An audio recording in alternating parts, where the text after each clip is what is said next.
And that is the question, you know. So, in other words, Mr. Benjamin, Deputy Commissioner, the parents was not addressed. The Homeland Security Minister says parents must play a more active role in matters involving their children. Minister Alexander pointed to incidents of children becoming lost during Trinidad and Tobago Carnival as an example of why parental input is essential. He said situations like these highlight the need for parents to work closely with authorities and event organizers to help safeguard children during major public events.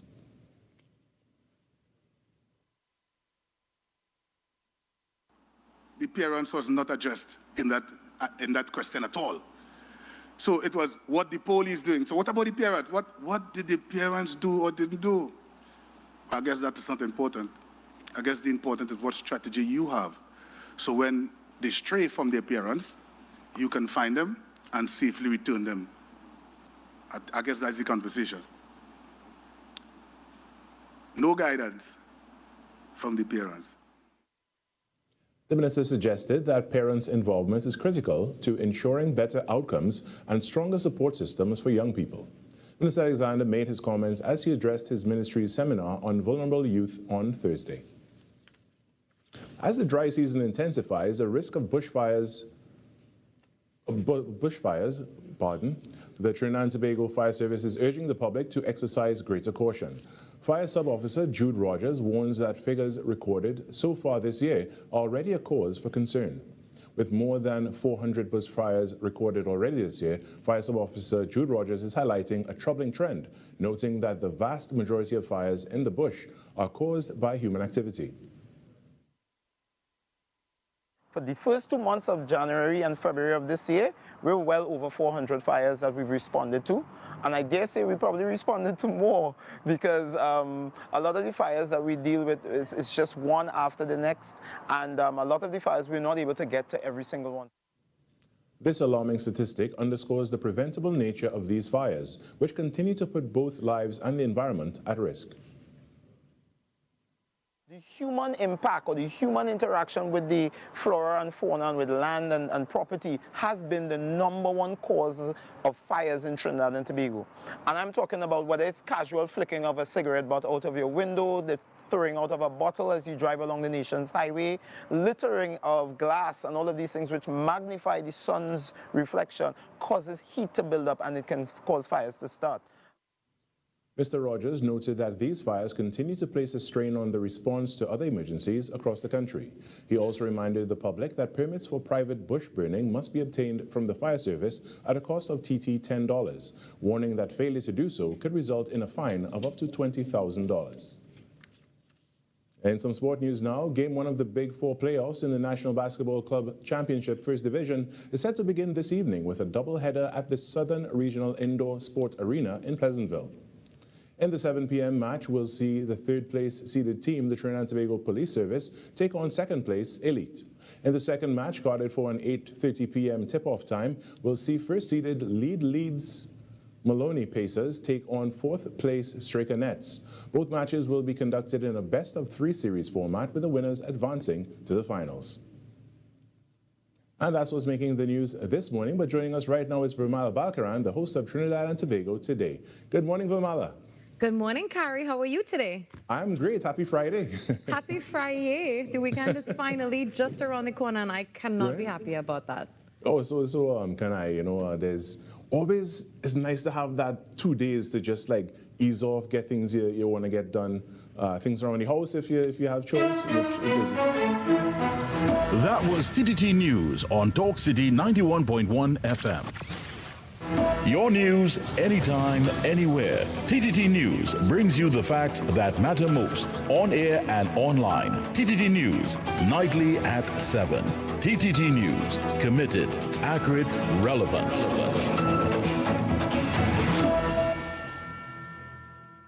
All you ever notice how water is part of everything we do? From singing in the shower, to washing the car, to cooling off after a long day. Here's a friendly reminder from WASA. Before you move, before you relax, before you enjoy the day, pay your WASA bill. It's easy to do. Pay online anytime at wasa.gov.tt. Visit a WASA customer service center. Use the self-service kiosk or pay at authorized partners like Western Union and commercial banks. Water is life, and we're evolving to serve you. Join the evolution. Pay your bill. This message is brought to you by the Water and Sewage Authority. This isn't just radio. This is your voice, your city, your platform. Who else? Talk City 91.1, where the conversation begins. This is Destra. Right now you're listening to Talk City 91.1. Keep it locked.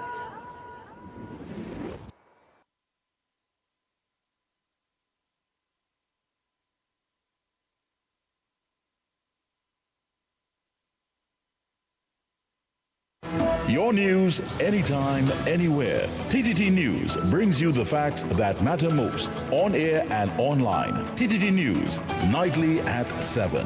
TTT News, committed, accurate, relevant.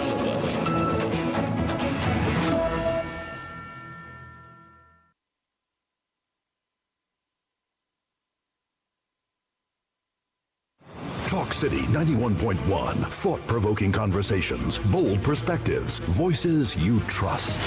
Talk City 91.1. Bigger, bolder, and more powerful than ever before. Yes, Talk City 91.1 FM. A brand new era of talk radio is here. With voices you know, trust, and respect. Get ready for an all-new lineup of the very best in talk. Andy Williams, Lennox Smith, Stephen Reese, Mr. X, Derek Charbodi, Roland Stewart, Sharon Farfan, Sudath Prasad, Heavy Duty, Alex Asing, Karen Francisco, Cherry-Leen Lewis, Short Pants, and more of the voices shaping the national conversation. From hard-hitting current affairs to real community issues, culture, politics, social development, and the stories that matter most to you. This is where Trinidad and Tobago comes to talk. It's all good right here on Talk City 91.1, where we're going to give you something new, something hot every day, Monday to Friday. Listen on night. Fast, so do we. TTT News brings you the people, events, and issues that matter most. Stay informed, stay ahead. TTT News, every night at 7. TTT News, committed, accurate, relevant.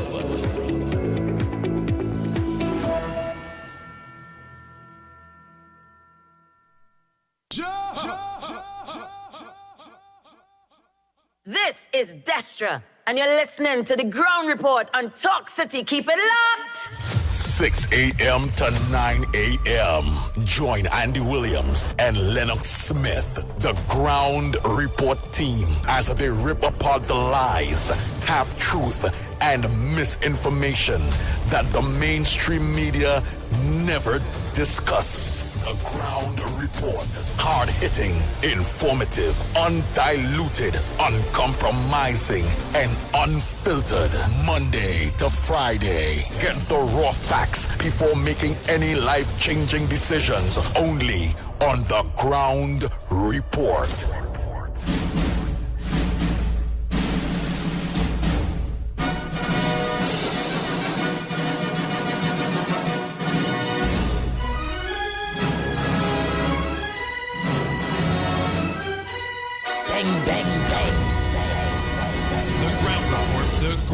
The Ground Report. The government of Trinidad and Tobago is not closing down Petrotrin. The Ground Report. The Ground Report. I would think that there's been very clear that all the employees of Petrotrin will exit the company. All. The Ground Report with Andy Williams and Lennox Smith.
morning, Trinidad and Tobago. Into the darkness you shine. Time check, it's 13 minutes past the hour of 6 o'clock.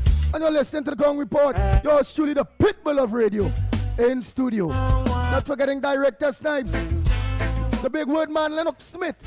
Let me just make sure Nigel Snipes in order. Director Snipes, good morning to you. Hi, good morning, Andy. Good morning, Trinidad and Tobago. Nice. Well, I know when Lennox ready, you go, let me see him. Oh boy, oh boy, oh boy, oh boy. Our God is healer, awesome in power. Yeah, the big wood man himself. That senatorial appointment had to come, man. It looked like it's coming, man.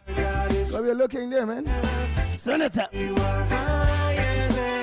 Shift that camera team in a more corner there, so. I like how he looking. He looking like he has somebody sitting down to the side of him there, so. Yeah, let you watch Senator Lennox Smith. Oh boy. Hey, Wendy and John, good morning to you, Bujam John. And Moon Sami, good morning. Groove Master Songs, a pleasant good morning to you. Pamela Palu, good morning, Tara. Hey, Jacqueline Sami, a pleasant good morning. Primrose, good morning. Hey, Desmond Hines, good morning to you. Hey, Rena, a pleasant good morning to you. Pearl Danielson, good morning. All Taras, a good morning, Budram John. Jillian John, a pleasant good morning to you. Nice, that's what we're talking about there, man.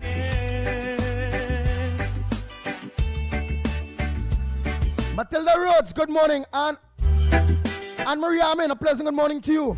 Marlene Chicharan, good morning. Peter Samlal Singh, good morning to you. Hey, Cindy Mohan, good morning. But meanwhile, I would like my co-hosts to go in the papers and touch one or two of those headliners. To me and all, yeah. While the Pitbull try to find the glasses. And they are squeezing my calling names. I feel like I'm a guy headache, yes. Are you looking for this thing? Glasses expensive, you know. Look on you. Hafrina, Mohammed, good morning. I don't say Cindy Mohan. Esther Smith, good morning.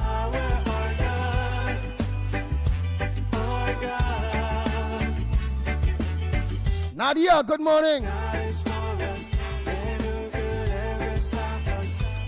Gloria, good morning. Escala, good morning. Just cool, a pleasant good morning to you. Kamala Samlal saying good morning. Denise, hey, my God, it's rain all going on up there in the Martin, y'all. I show Hines and them going to win back that the Martin cooperation. No, them not going to win that at all because down in the Martin, they up in your side, they back tell they. The two water still in the road coming out of the pipe there, so you ask the cooperation to do that and they fix it already, eh? So that's why they go people go and vote them back because they go cooperation is real work for the go people. What? Did they handle the go people? Nice. Yeah. In so long you're complaining. Yeah, they go Martin Corporation don't nobody else but P&M, you know? Imagine that. People that they go Martin is be crying. That's wrong, that wrong, all kind of thing wrong. And yet still, that corporation controlled by the P&M. Well, boy, all you had to be begging for all you want from now till never really to happen. Hey, Brady Bunch, good morning. Ramona Singh, good morning. Richard Chamaraj, a pleasant good morning to you. Pamela Palu, good morning. Eleanor! Don't call me husky voice at all, you know. You tell me I have a real... Where's our man with his real talk with a kind of voice they have how women weak? Always call her. You have a real voice when you talk... Lennox Smith, you know the man. The movie star. He just talk there so in a kind of way they... How you call that man with a nice, real nice voice? You don't even see him. From the time he talks, so women just go on the taking off the engagement ring, wedding band, the forgetting boyfriend, everything. They just run into that voice. How you call that man with that voice again? I can't define specifically, but certainly that's something like James Bond. In addition to which, of course, generally such a voice is called a dulcet sounding voice. Sweet sounding. Yes, dulcet sounding. Yes. Dulcet sounding. But you got to go back to the way them kind of old movie ways was James Bond 007. yeah. I had to go back there. Yeah. Give me a model movie by old man. Cagney and all these fellas. Yes. Even this very old star. What was his name? He started one of the first set of James Bond series movies.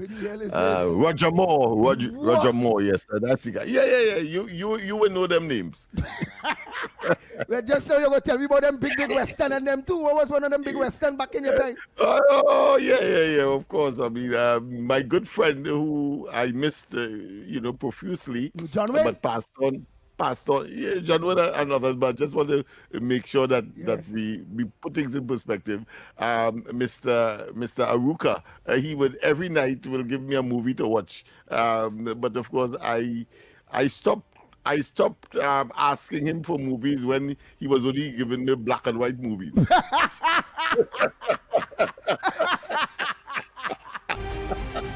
Oh, sir! Yeah, that's how far back he went. I said, well, just now you give me movies that had no song. only pantomime. You had to figure out what they're saying because they're only making gestures. Yeah, but I remember as well, my son, when he saw his first black and white movie, he said, Daddy, listen, them people sell us a pirated movie. Because he don't know anything about black and white. He only know about color. So when he saw the movie, he said, this movie pirate, that's why the quality is such. I said, no. At one time, there were only black and white that we had to accept. Right? So the technology. How about your favorite karates? Wait. Give me one of your favorite karates. Yeah, well, of course, you can't leave out Jet Li. Come on. I mean, yeah, that's my boy. I mean, how about Bruce Lee? Bruce Lee was earlier, but certainly Jet Li brought a different twist to the to karate and martial arts and making sacrifices and extending the body to feat that normally you would not be able to contemplate or have your own body, your general body, accomplish. So yeah. So that is where we are. Lennox Smith, let me know how old he is by just telling me. So you still have big back TV and thing home there then? Them big back TV them. Yeah. No. I've gone since you guys when you all had the modern technological advanced phones. Remember that? All this other mama guy man tell me was still doing with that Me Too and so on, and I had to, of course, upgrade and adjust and adapt. Oh, so no big back TV. I wonder that people still holding big back TV in their house and all kind of bacchanal thing there. So yeah. What the white potty? That people still have white potty and thing in the house and them kind of bacchanal thing. Yeah, there's a little.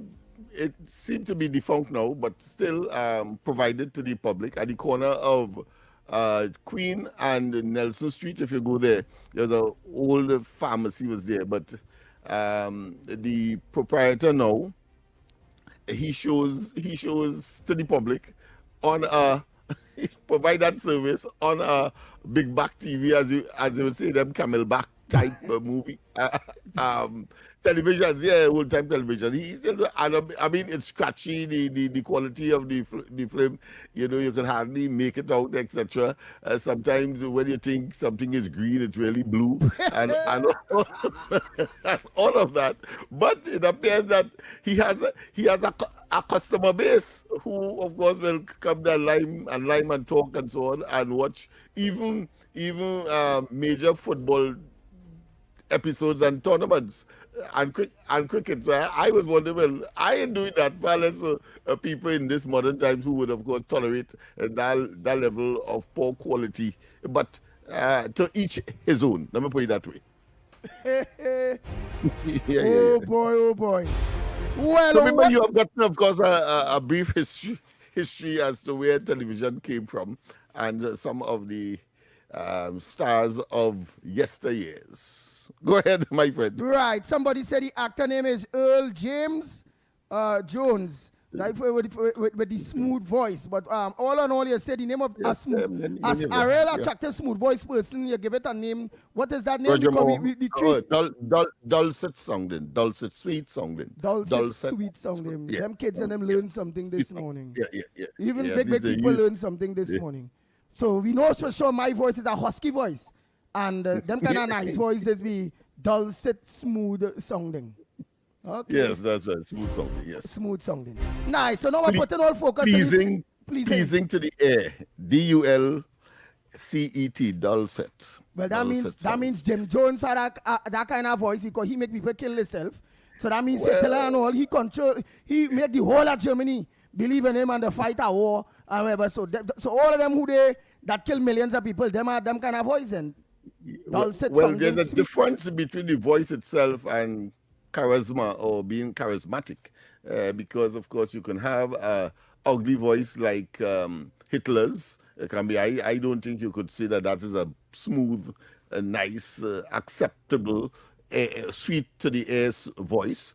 However, there are other factors such as, of course, the gesticulation and appearing to be strong, and the language and the choice of words, etc. Makes one, as I said, one who could influence people and therefore cause them to do things or make them do things that they would not normally do or would irrationally pursue. Yeah. Oh, okay. And Brown say no, Andy, it's not the same. Well, all right. What you have for us in our headliners, especially in our yes, yes. I am depressed this morning right. in the TV sense on that you, I TV had on you, it's on you, so watch the people and think they wanna just do something. Yeah. All right, I certainly will. The camera is a bit high compared to where I'm sitting, so therefore I'll have to look up. So well, I will look at certainly seeing do you that. good there now. You're looking like you. Yeah, of course. But Titi, Yes, you walk to read news, boy. You're looking like a news editor, boy. You're looking like a news anchor. Who knows what in me chain pass you according to my mother. Well, let me see you talk like you're reading news and like you're talking, you're reaching the people. Let me see. Anyhow, people, I'm very concerned this morning with respect, of course, and it has to do with the law enforcement agency in two contexts. The first one is that Frank who? Andy, let me hear you. Your favorite judge.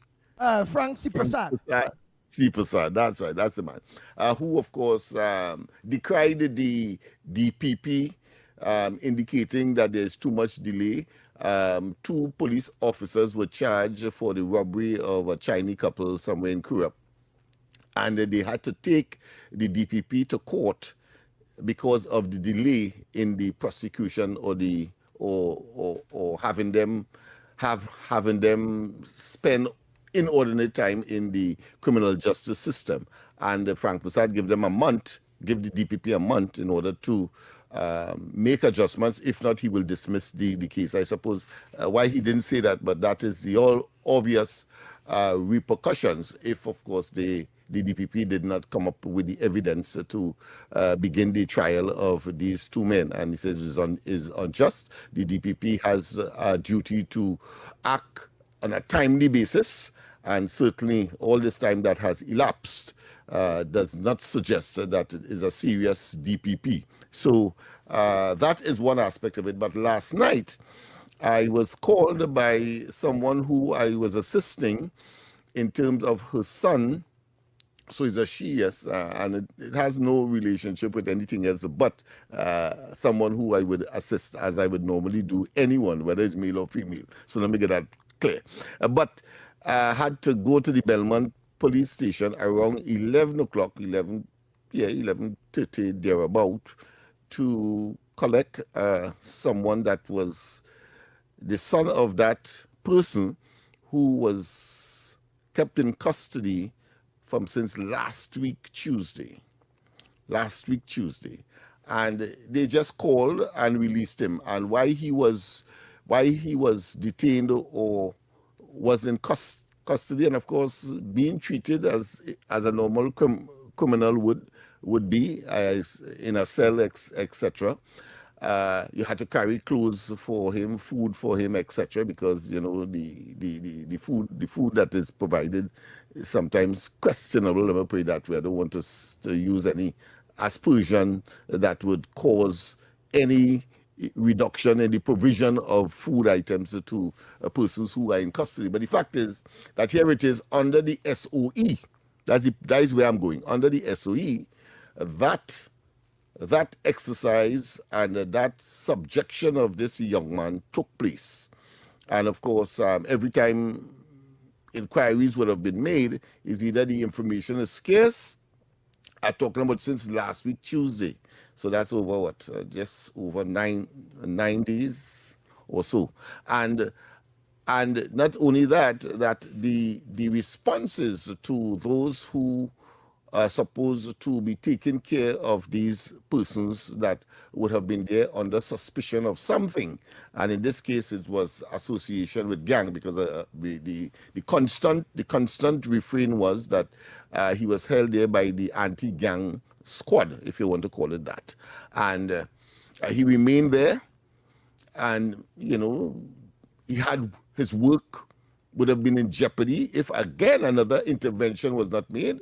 I called his employer and said, well, listen, this is what has transpired. He has a week's pay inside. Don't give it to anyone until he gets out. I expect that this matter will be resolved, because it may not have been last night. It could have been further, because there was information that he would have been taken up to the remand prison, either in Golden Grove or farther afield, to keep him there further, but no charge. That's the point I am making. No charge over this long period, and could have, of course, jeopardized even the opportunity for him to mind his children, because he has 3 young kids. I'm talking about none of them is more than 5 years of age. 3 he has, right? And he's about what? Maybe about 27. 25 thereabout, about 25 years, if not younger. And I was appalled, and it looked as though I was looking at the law to see whether or not the urgency of calling around almost midnight to have someone collect him might have been because there was a time frame in which you can keep a person in custody, even though is under the SOE. So I'll be looking at that a little more over the weekend and bring that to the attention of the people. But the fact is that whilst he was there, there was a lot of what I consider to be unnecessary recriminations and unnecessary accusations by the police themselves. A female officer was there, and she said, don't bring things like orange and fruits for him, because only trying to treat him otherwise, but he's a prisoner, and words to that effect, which I thought was excoriating. I thought it does not project what we assume the police is attempting to do in terms of transformation and to get the cooperation of the ordinary people, particularly in crime hotspot areas, because he lives in a crime spot area designated by the police, and therefore the possibility that you could get caught up, whether you are involved or not, is real. And just being outside Lyman. And a word of caution to those young people. I keep saying, and I will repeat this until the day I die, or the air come out of my body, my lungs, that if you know that you are in a hotspot environment, the police will normally profile young people in particular in a particular way.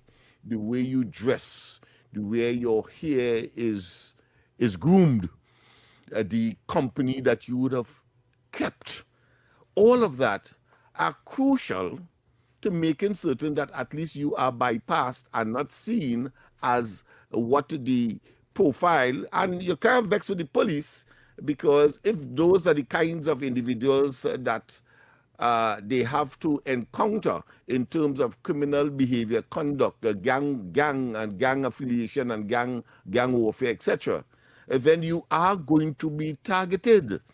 And I make the point over and over that even if, because we have some fellas going CIC and so on, not that the institution is important, but to tell you how bright they are and how focused their parents are on them, and therefore that is an exception. But if you are living in a high-rise apartment block as one of the AGC buildings, let's say in East Port of Spain, but you have a common recreational area which is around the ground floor, then your friends obviously may be living on top of you because it's a high-rise, on top of you, and you have to play football or associate or cricket, wherever it is, in that common recreational area. If the police has information about a particular individual, and then you who have no such attraction to the police, the likelihood that they will pick you up as well simply because you are in a situation where the space that you occupy and the people that you associate with, you have no choice, that is your neighbor, then the likelihood that you will be seen or should I say profiled as the police would have had information, even though they don't know you, they will see you as another one because you are looking no different to the person who they are looking for or who they are familiar with, and you will be subjected to the same treatment as that. Yes, which also means profiling. Yes. Profiling. Yeah, you see. But and therefore it triggers it triggers a number of other things. It triggers concern about with the parents. The parents have to now run up and down the place to justify or to ameliorate the situation, to show that this young man is not involved and so on, simply because his friend, he has no choice, is living on the upper floor. They have no choice because they occupy a common recreational space, and the police has information on his friend. He ends up in that melee as well.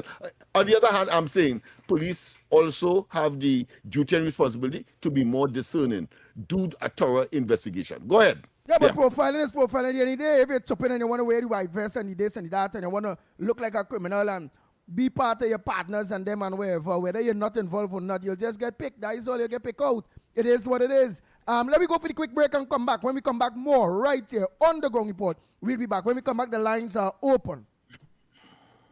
Talk City 91.1. Thought-provoking conversations, bold perspectives, voices you trust. Talk City 91.1. Bigger, bolder, and more powerful than ever before. Yes, Talk City 91.1 FM. A brand new era of talk radio is here. With voices you know, trust, and respect. Get ready for an all-new lineup of the very best in talk. Andy Williams, Lennox Smith, Stephen Reese, Mr. X, Derek Charbodi, Roland Stewart, Sharon Farfan, Sudath Prasad, Heavy Duty, Alex Asing, Karen Francisco, Jerry Lean Lewis, Short Pants, and more of the voices shaping the national conversation. From hard-hitting current affairs to real community issues, culture, politics, social development, and the stories that matter most to you. This is where Trinidad and Tobago comes to talk. It's all good right here on Talk City 91.1, where we're going to give you something new, something hot every day, Monday to Friday. Listen on 91.1 FM and connect on Facebook, YouTube, and TikTok. Talk City 91.1. Your city, your voice.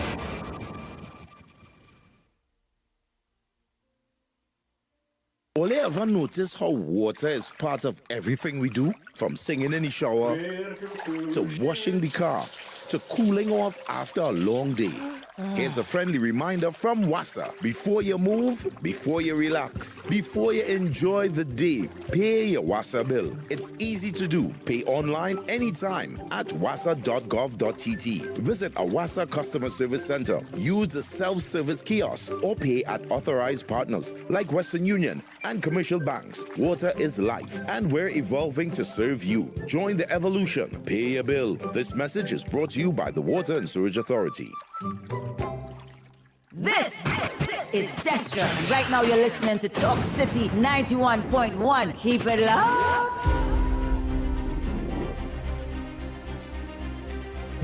Well, Trinidad and Tobago, we are back. Time check, it's approximately 38 minutes past the hour of 6 o'clock. And you're listening to the Ground Report. I'm going to play your voice notes in a little bit here there now.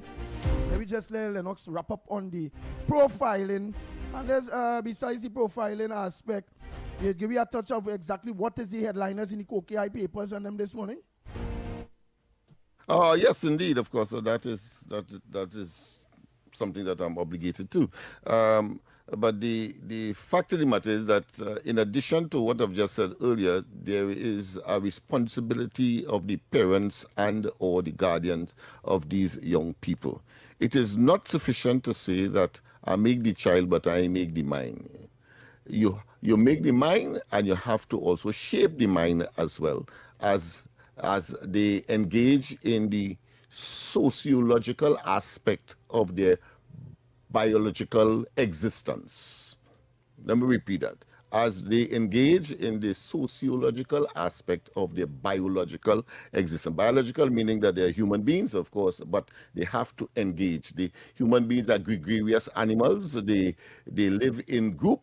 And of course, there is something also called institutions of social control, whether it be the family, they learn the first what language you have to speak, what are the etiquette requires, what are the societal norms and values that you inculcate, quite apart from the fact that when you go to school, you get some of that as well. And when you go to your churches, you get some of that. And of course, if that doesn't work, then of course you have the police, the courts, and the prison to have you conform. That is the reality. I have it easier.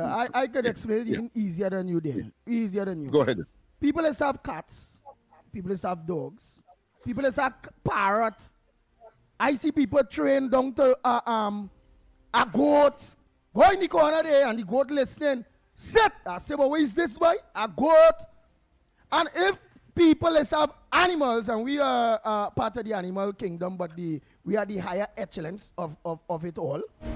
But if people could train their dog and cat, go from there, sit, go outside, and them listening, that it means they understand that they have an animal, they have to train. They even just train cats, especially cats. I don't like cats. I ain't gonna lie. I ain't like them. I ain't like them pussycat at all, really. But it's nice, you know. But I don't like them pussycat and them because of the tutu. It's like ammonia. And then as while growing up, my mother bring one in the house to catch rats. Ammonia or ammonia? Ammonia, well, ammonia ammonia. It's like ammonia. You're talking about this stage, ammonia, yes. Yeah, boy. That's a stinging sensation to the olfactory nerves. It could throw it down, Lennox. When you ever smell all that smell, boy? Yeah. Especially when you have to clean it. It go get a hard cover. It's still smelling, but it'll get a hard cover. And when you have to clean that and you break that hard cover, partner, you feeling like you say pneumonia? Well, I will want to direct your attention to our good friend who has a lot of cats, and let's see. But she trains the cats and them to outside, so she don't have to face that. So if you can train, so it's in line with the training, is it depending on the training? Go ahead. So if you can train your cat, you can train your dog, you can train your partner all to talk certain things. You just have to talk where you want to talk. How you telling me you can't train your children? Nah, man. How you telling me parenting don't play a role in the direction of where kids going and go? How you any parent can tell me that? Come on, man. And what I just told you there is an anecdote, a real one. I overheard a parent speaking in that tone and in that way on Nelson Street, Lower Nelson Street. So it's nothing that that is fictitious. Is real, and I'm saying so really against the background that right now, contemplation or there is laws that talks about parental responsibility, and while I would not have gone as harsh as is being proposed or is being executed, that is to say, to hold your child vicariously or as if it was you responsible for his or her criminal behavior. I would not have gone there. I would have preferred, as I've said, not only here but long before, and I'm sure that you would witness that and can confirm that I have always said that yes, you must have parental responsibility legislation. I've put that in documentation. I sent it to Rowley. I sent it, of course, to the present Prime Minister, etc. When she was in opposition. But I would prefer that both parents be found, and if the child would have done something that is of a criminal nature, if an adult person would have done it, then both of them must attend court when the charges would have been laid on that particular child. Attend the court, and that way you create a situation where there's an economic problem, and therefore the child would want to, the parents now will want to make certain to find out who the child associates with, whether they go to school or not, going to the school to find out what is happening in the schools in terms of their functionality and whether they are receptive, and of course monitor them much more, what I consider to be, intensely. That is where I would have gone if we are talking about parental responsibility legislation. Nice. But while we do charge the parent for what the child did, I think to me, it's not where I would want to go. But some people are saying at the end of the day, let me say morning to Nazali and Mr. Ali, a pleasant good morning to you. Hey, Bernadette, good morning. Krishna, good morning. Anne Brown. Andy, I own the keys to my castle. In a home, there are parents and children. That's the dog read not reach yet. Oh, the dog read. Oh, Patricia Reed. That dog ain't reach yet. No, she's not a dog. She's a dog. Oh, all right. Let me continue. You see, people looking for Patricia Reed. Yes, what the hell? Right. Somebody say we love cat. We cat lovers does put cat litter for the cats to use, or there's put the cat litter for the cats to use. Joyce Ram is saying, yes, Andy, it's all in the mind of the individual. Some of them children have good parental training, and when they are outside, it's a different story.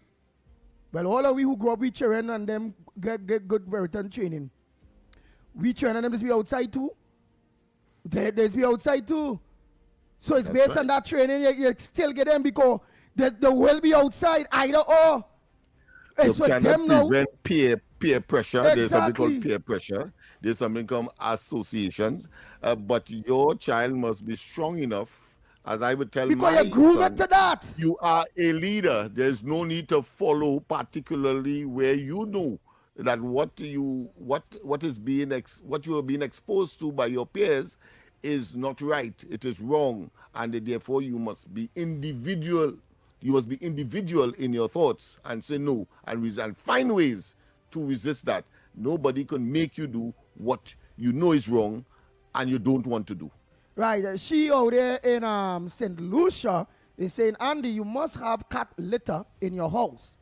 Oh, but meaning, all right, all that, maybe not litters in the tutu, they're talking about the toilet. Material. All right, the toilet. Let me say the toilet. The cluster. Yeah, the cat toilet. Yeah, man, cat there's a toilet and thing, There's buy expensive toilet for the cat. Imagine that. You know that? You never see a real expensive toilet to them buy for cat? Yeah. I've seen, I've read of persons who would have left all their fortunes to the cats and some other animal. Yeah. My God. No, well, if I'm anyhow, oh boy. Let me play some voice note there quick. Yeah. Because we had to go for Let's the go next- there, and then of course we'll get back to some of the substantive news today. But then, on a Friday we try to deal with matters that we would not have been able to cover during the course of the week. So you will forgive us, of course. That doesn't mean that you will not bring your front burner issue, whether it is contemporary or whether it's something that we missed during the course of the week. So we go to the voicemails now. Hey, Andy, morning, and then morning. I still have my wrong back TV because I buy 2 flat screen. About 3 flat screen already, and I come and just mash up and leave my wrong back. So leave my wrong back, yeah. And that wrong back lasting real long. And look how much flat screen I see people put out by the road already, kind of thing. Leave my wrong back. Yes. I have 2 flat screen right now and a wrong back. Still, you understand? Yeah, buy one day, and I'm a wrong back. And I have a next one. So leave my wrong back, yes. My flat screen TV, waste of time. My wrong back is longer. So wrong back is that's a good one, eh? Yeah, Wrong tube back lasting versus long. plasma. Tube versus plasma. Yeah, boy. Yeah, I suppose. Yeah. Morning, Pitbull. Whenever I watch that debate, and yes, the PNM opposition, they're ridiculous and they're really out of place. And I think the person who brought up that motion or something like that, he wasn't even there. The man from Lavati, he wanted to that's what he thought. How he just talk like that. The lipstick man. He from Lavati, he wasn't there. I think it was this motion or something, I'm not sure. But yeah, I watched it and it was getting ridiculous. So I had to go to the station, go do something, and I come back. When I come back, it was all end. I went to do something. Maybe I went to the toilet because I had so much crap I heard from the pain. I had to use the bathroom. They were all rubbish. Ridiculous, wasting the damn speaker and the house stand.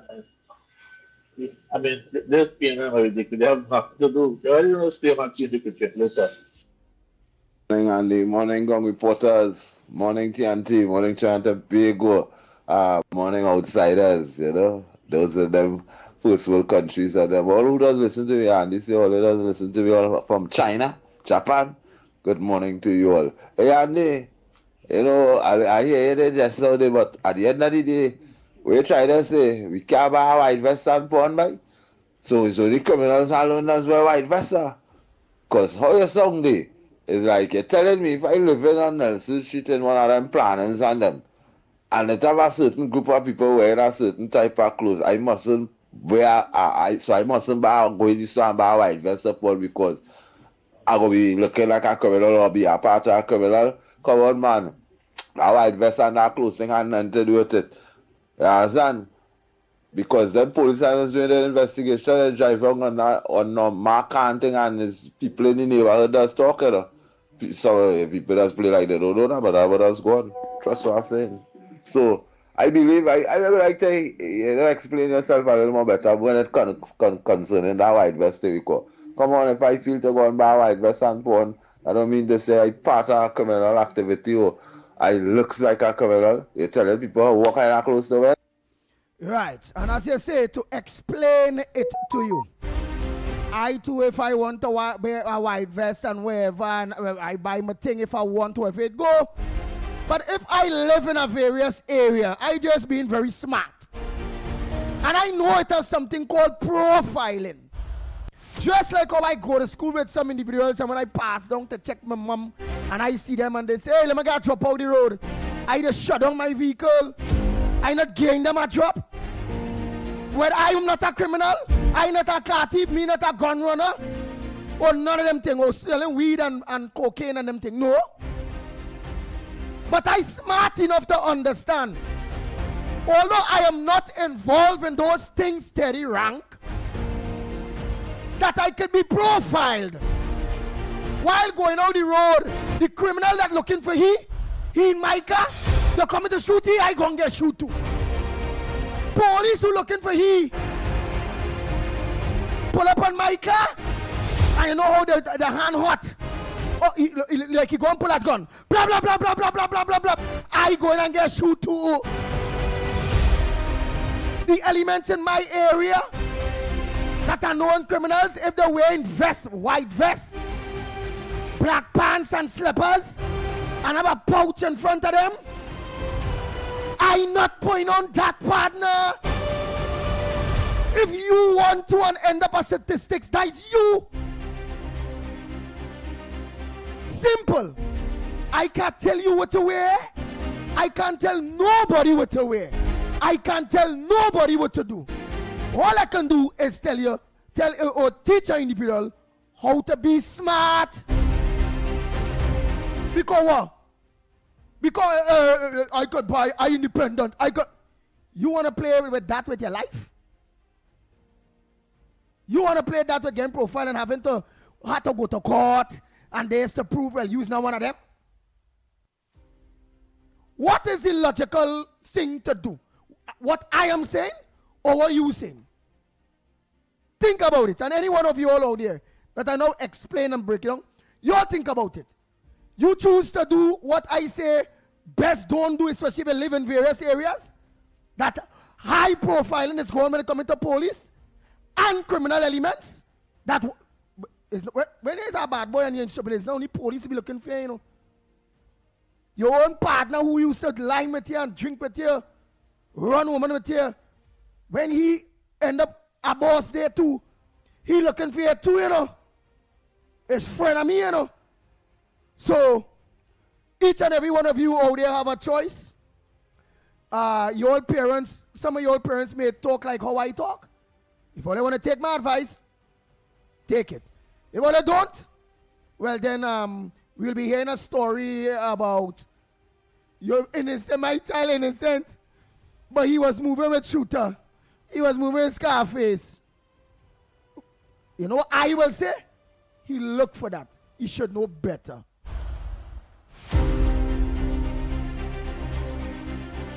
Bang, bang, bang, bang, bang, bang, bang, bang, bang.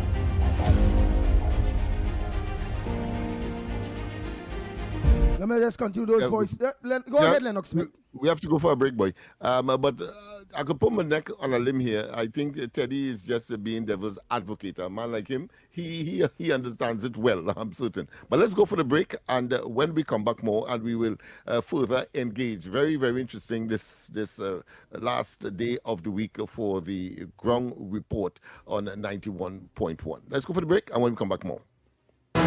Your stories, your communities, your country. TTT News is everywhere, on the ground, across Trinidad and Tobago, and on every smart device. When it matters, we're there, reporting the news as it happens. Because your world can't wait. Your world moves fast, so do we. TTT News brings you the people, events, and issues that matter most. Stay informed, stay ahead. TTT News, every night at 7. TTT News, committed, accurate, relevant.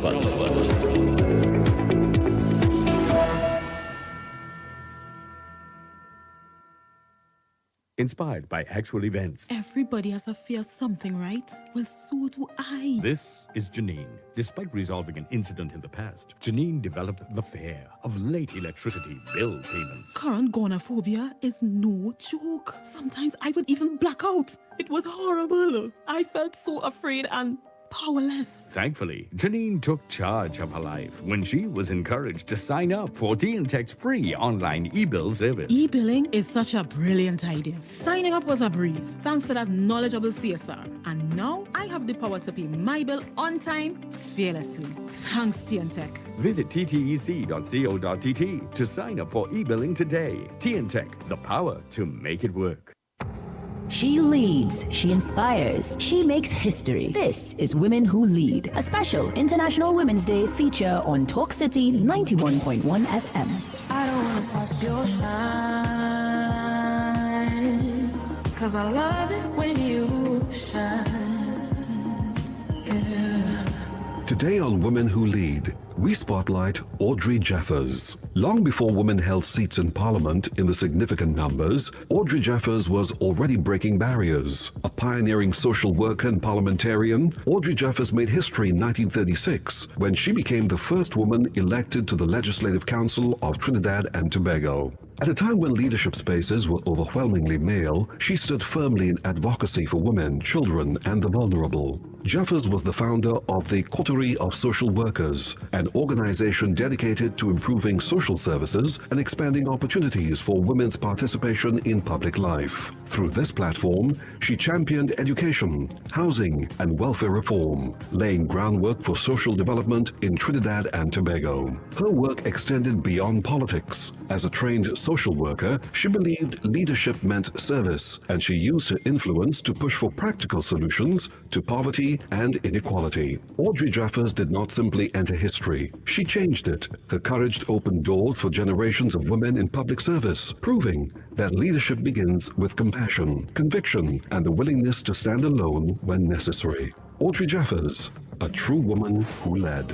You've been listening to Women Who Lead, celebrating the women moving our nation forward. Brought to you by Talk City 91.1 FM, your station for conversation, leadership, and community. I don't wanna stop your shine,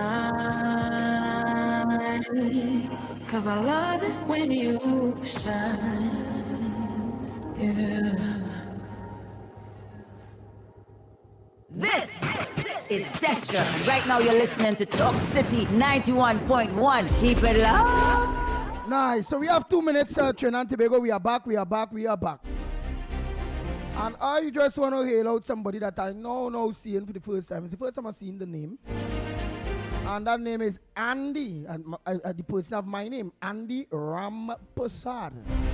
Andy Rampasad is saying, Andy, you sounding real dunce this morning. Andy Rampasad, I want to disagree with you. That's just my logic and how I will go about not ending up as statistics of profiling. So here what? Please, Andy Rampasad, go in those depressed communities where profiling is very, very high when it comes to police and the criminal elements that looking to kill you. And look like them, move like them, song like them, act like them. And Andy Rampasad, I who very dunce, would not. I don't want to wear where they wear.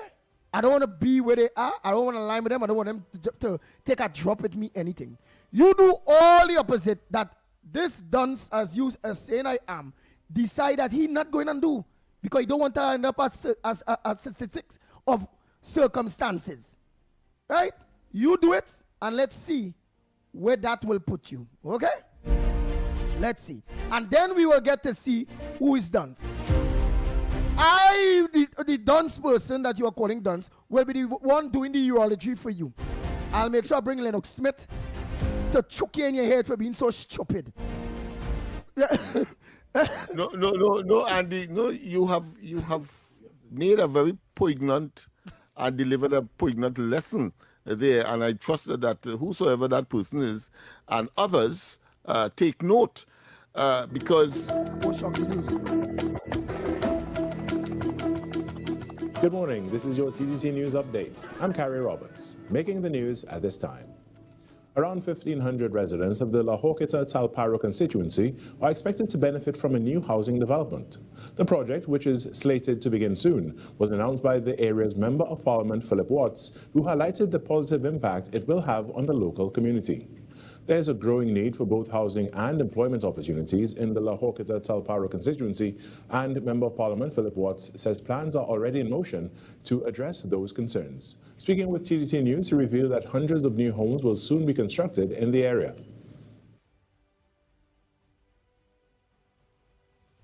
Through the HDC, they would have sent out tenders for housing, and fortunately for me, some of those packages fall into my constituency for design build finance. So we are going to embark on construction of 1,500 new homes, which I will ensure after I develop my youths, they get the job, they will be able to qualify for HDC homes. So we connecting the dots again as to how close I'm working with the youths and the long-term plan and vision for them. MP Watts added that the housing project will also play a major role in reducing unemployment within the constituency by prioritizing local labor. This is where now we are going to damp up most of the labor in the construction sector with the tradesmen in the constituency, right? So you will have electricians, plumbers, carpenters, masons being employed in that particular project in the constituency. So shortly we shouldn't have any labor issues in the constituency. In addition to housing and job creation, the Member of Parliament noted that infrastructure improvements are also being targeted. In other news, the search is ongoing for two Trinidadian sailors who were en route to Union Island. Alvin Morgan and Damien Ruiz departed from Waterloo, Trinidad, and made a stop in Tobago on March 2nd before continuing their journey. Since then, neither the sailors nor their vessel have been seen. Valence Rambrat, who leads the Hunters Search and Rescue Team, told TDT News that efforts to locate the men are ongoing. According to the Hunters Search and Rescue Team, the sailors, both of Santa Flora, Trinidad, were reported missing on March 2nd after they set sail on a newly built pirogue destined for St. Vincent and the Grenadines. 10 days later, there has been no sighting of the two men nor the boat bearing the name Campi. Hunters Search and Rescue Team continues to be in contact with the Trinidad and Tobago Coast Guard, the Tobago fisherfolk and fisherfolk from Grenada. Thus far, nothing has been found with respect to these two sailors who were hired to transport this newly built boat from Waterloo, Trinidad to Union Island in St. Vincent. Mr. Morgan and Mr. Ruiz reportedly made a stop at Buku Beach in Tobago for refueling en route to Grenada. After leaving Grenada, the men were expected to make their way to Union Island in St. Vincent and the Grenadines. To be in contact with a Tobago fisherman who assisted them with their mechanical difficulties while they were in Buku, Tobago, and eventually they made their way to Palatuva and turned into the open Atlantic waters to make the trip to Grenada. Despite surveillance, aircraft surveillance by the Trinidad and Tobago Coast Guard and by our members in Tobago, thus far nothing has been found. The men and the pirogue were expected to arrive in St. Vincent and the Grenadines on March 2nd. Switching gears now to some sport, action continues in the East-West Corridor Football League this evening, with matches taking place in the North and Northeast zones. At the Northeastern Sporting Complex, third-place Northeast Zone side Dream Team United will face Bonaire FC. Meanwhile, second-place Coolit FC will be aiming to hold on to their position in the round of 16 when they take on Coca All-Stars. And in the final week of North Zone action, the Hazley Crawford Stadium training field will host Sheriff Angels Belmont versus San Juan, Santa Cruz, and North America FC versus United Brotherhood. And that was your TDT News Update. I'm Carrie Roberts. After a short break, we return to Trinidad and Tobago today. Every client deserves expertise. Trinidad, we're turning up the love on Thursday, March 19th, the night before the holiday. Sweet 100.1 FM brings you Reggae Love Live.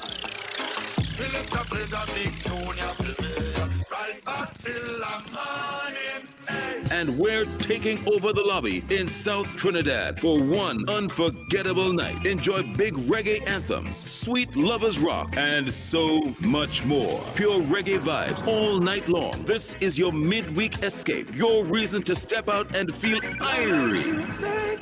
Before you pull that trigger, hate to see when youths become friend killers. Bring your crew, bring your energy, bring your best vibes, because we're lighting up the lounge with music you know and love. Admission is free, so no excuses. Thursday, March 19th at the lobby. This is Reggae Love Live. One love, one launch, 100.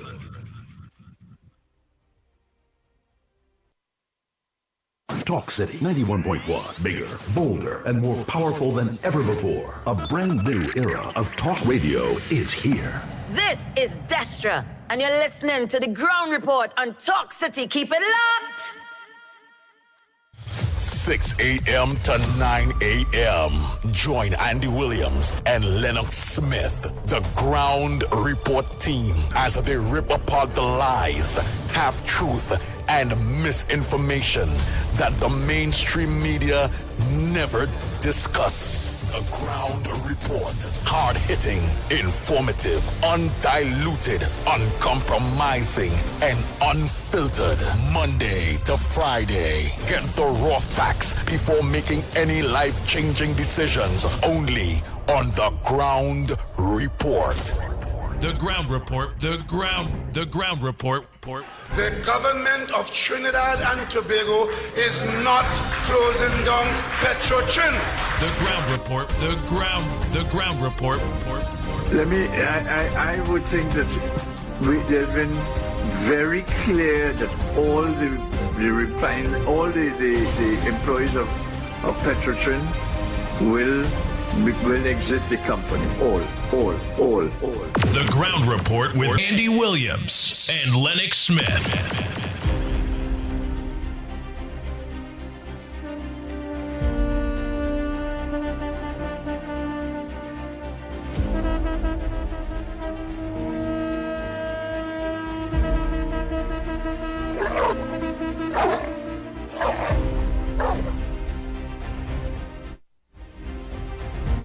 We are back. Time check. Yes, it's 8 minutes past the hour of 7 o'clock. And you're listening to the Ground Report right here on Talk City 91.1 FM. And you're listening to us and viewing us on our several social media platforms available to you. You all know them. Real Media TT on Facebook, Real Media TT on YouTube, Corridor Transformation on YouTube, 648 Television on YouTube, The Ground Report on YouTube, at 91.1 FM. Yes, at Talk City 91.1 FM on Facebook and on YouTube and on Twitter. Okay, don't forget that. Let me say a pleasant good morning to all my maxi taxi drivers, PH drivers, bus drivers, 7-seaters, panel van. And for those who are getting people at drop, good morning to all my drivers. I'm not forgetting to say a special to Tobago. Good morning to Tobago.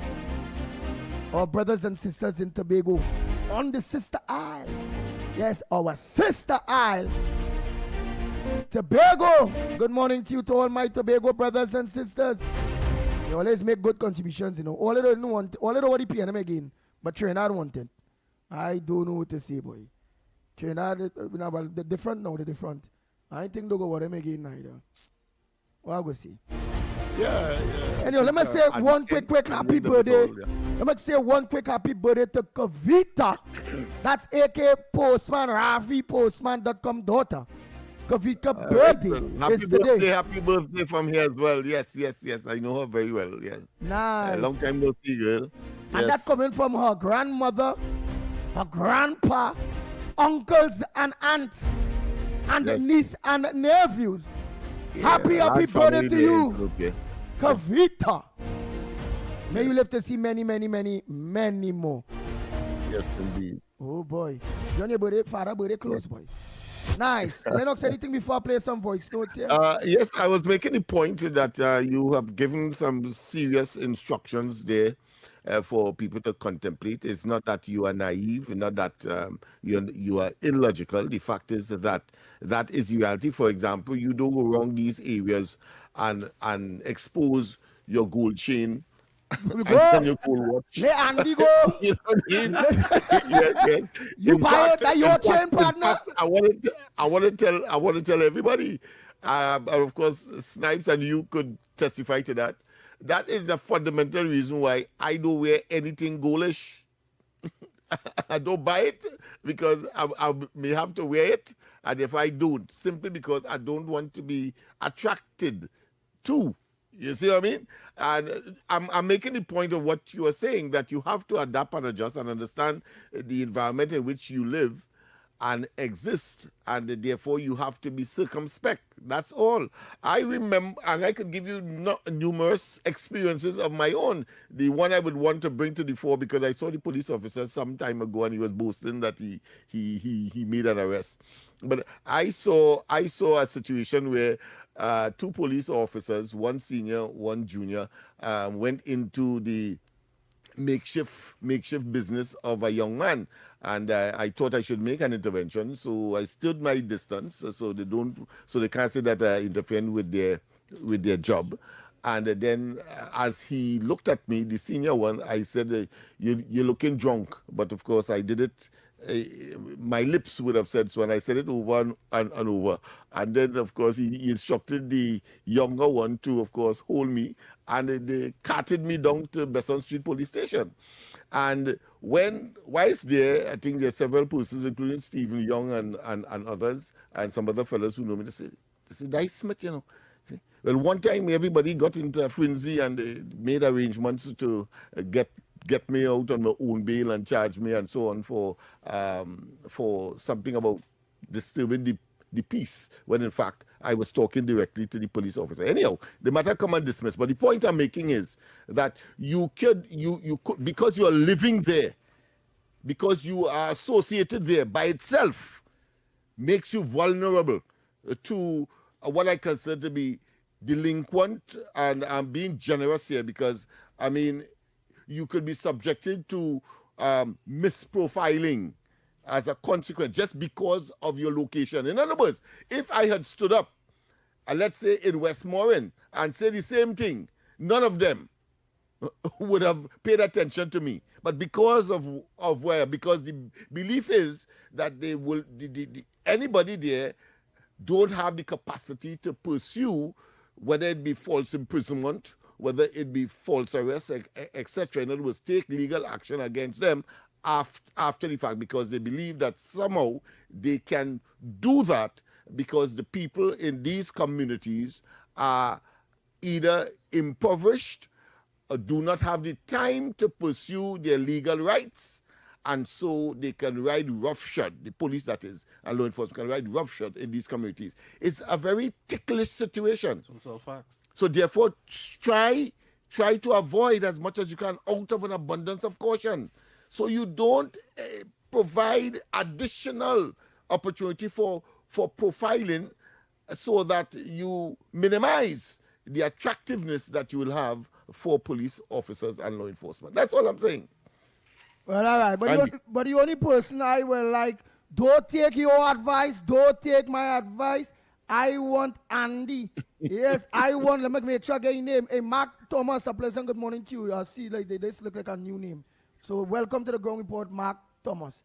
Oh boy, let me get the name there. The person I want. Forget about what Lennox saying and why he's saying. We chop it. I want you put on your gold chain and walk in certain areas. Nah, remember your biting. Teddy, you too. All of it, Lennox say you smarter than you playing devil advocate. But all right, put on a gold chain and walk in certain areas. Jump in certain people's car in various areas now, man. Wear the clothes them wearing now. Let the police feel you're part of the gang by associating or linemen or standing up with them too long now. No, don't worry about me. Remember I chopper? The chopper won't go tell the story after. I might be the one that go and get the justice of the peace and the bailer, or to get the funeral home, or the one where they speak up, the next one where they speak up and they kill you. They be dressed down in white.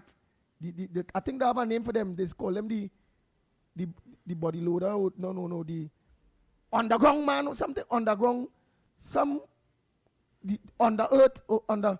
They have a name for them, boy. Who they store all them bodies that get murdered. All who dead. They come with a van. It's Undertaker. Undertakers, yes. The funeral homes, yes. Yeah, let the Undertaker them. You know, and there's so many experiences that one can give, and I am one of the most fortunate persons to be committed to that cause, so that I could say without fear of contradiction anything. I remember another occasion. I went to help somebody get a load of gravel to assist with their home. So that is the back of Juman's there near Caledonia. And bam, I coming out with the vehicle. A fella come out with a gun and hold us up and ask us, well, where the money? Is that right? Yeah. So my friend with the money was on the passenger side. So I tell him, listen, I see he had the gun and he feeling my pants and so on to see whether or not I have money in it. And then another one came on the other side. I said, no, the other guy there has it. And so the man, you tell them one time that the man had the money there. Yeah. Because you have to appear to be in such a situation. You have to be wise. So you talk nice. So you say someone that touch your pants, you tell the next one. But listen, yeah. Look, the money is across there. Yeah. My friend has it. Yeah. And what? But it didn't finish there. So they took my cell phone, and then say, well, go ahead. So why is I going? I say, well, listen, leave the phone there because I assume that they would think I would call the police and so on. So leave the phone there. If I turn around and his leg was shot in the sky, bow! And of course, I knew what that meant, meaning to skid out of there, so I did. But of course, I went further inside Caledonia. That time, Sean Francis and they were alive, and I tell them, listen, I just got robbed by this guy. So all of them, when I just gave the description, they recognized who it was. So they say, Mr. Smith, you stay right here. And they fly down the road. They went in a different car, fly down the road, bam, and I got back my cell phone. I think I got back part of the money as well. And the point I'm saying this to say that it depends on who you are, because if it was a stranger who was not known, it means therefore you would have had to take your losses and get out of there. That's the point I am making. And I took note of the fact that the trade school that the PNM caused us to close up in Juman's Drive itself was just a stone's throw away from that activity that would have caused me to be in there to assist another resident with a load of gravel. And here it is, of course, I got robbed. So one time I said, well, listen, if that could happen to me, and it's only because they know who I am, I got back my belongings. And that motivated me to continue to opening up school opportunities and training opportunities, including, of course, the resource center on George Street. I want the other lesson there, the other moral of the story there is this, that based on your experience, you then find causes to pursue.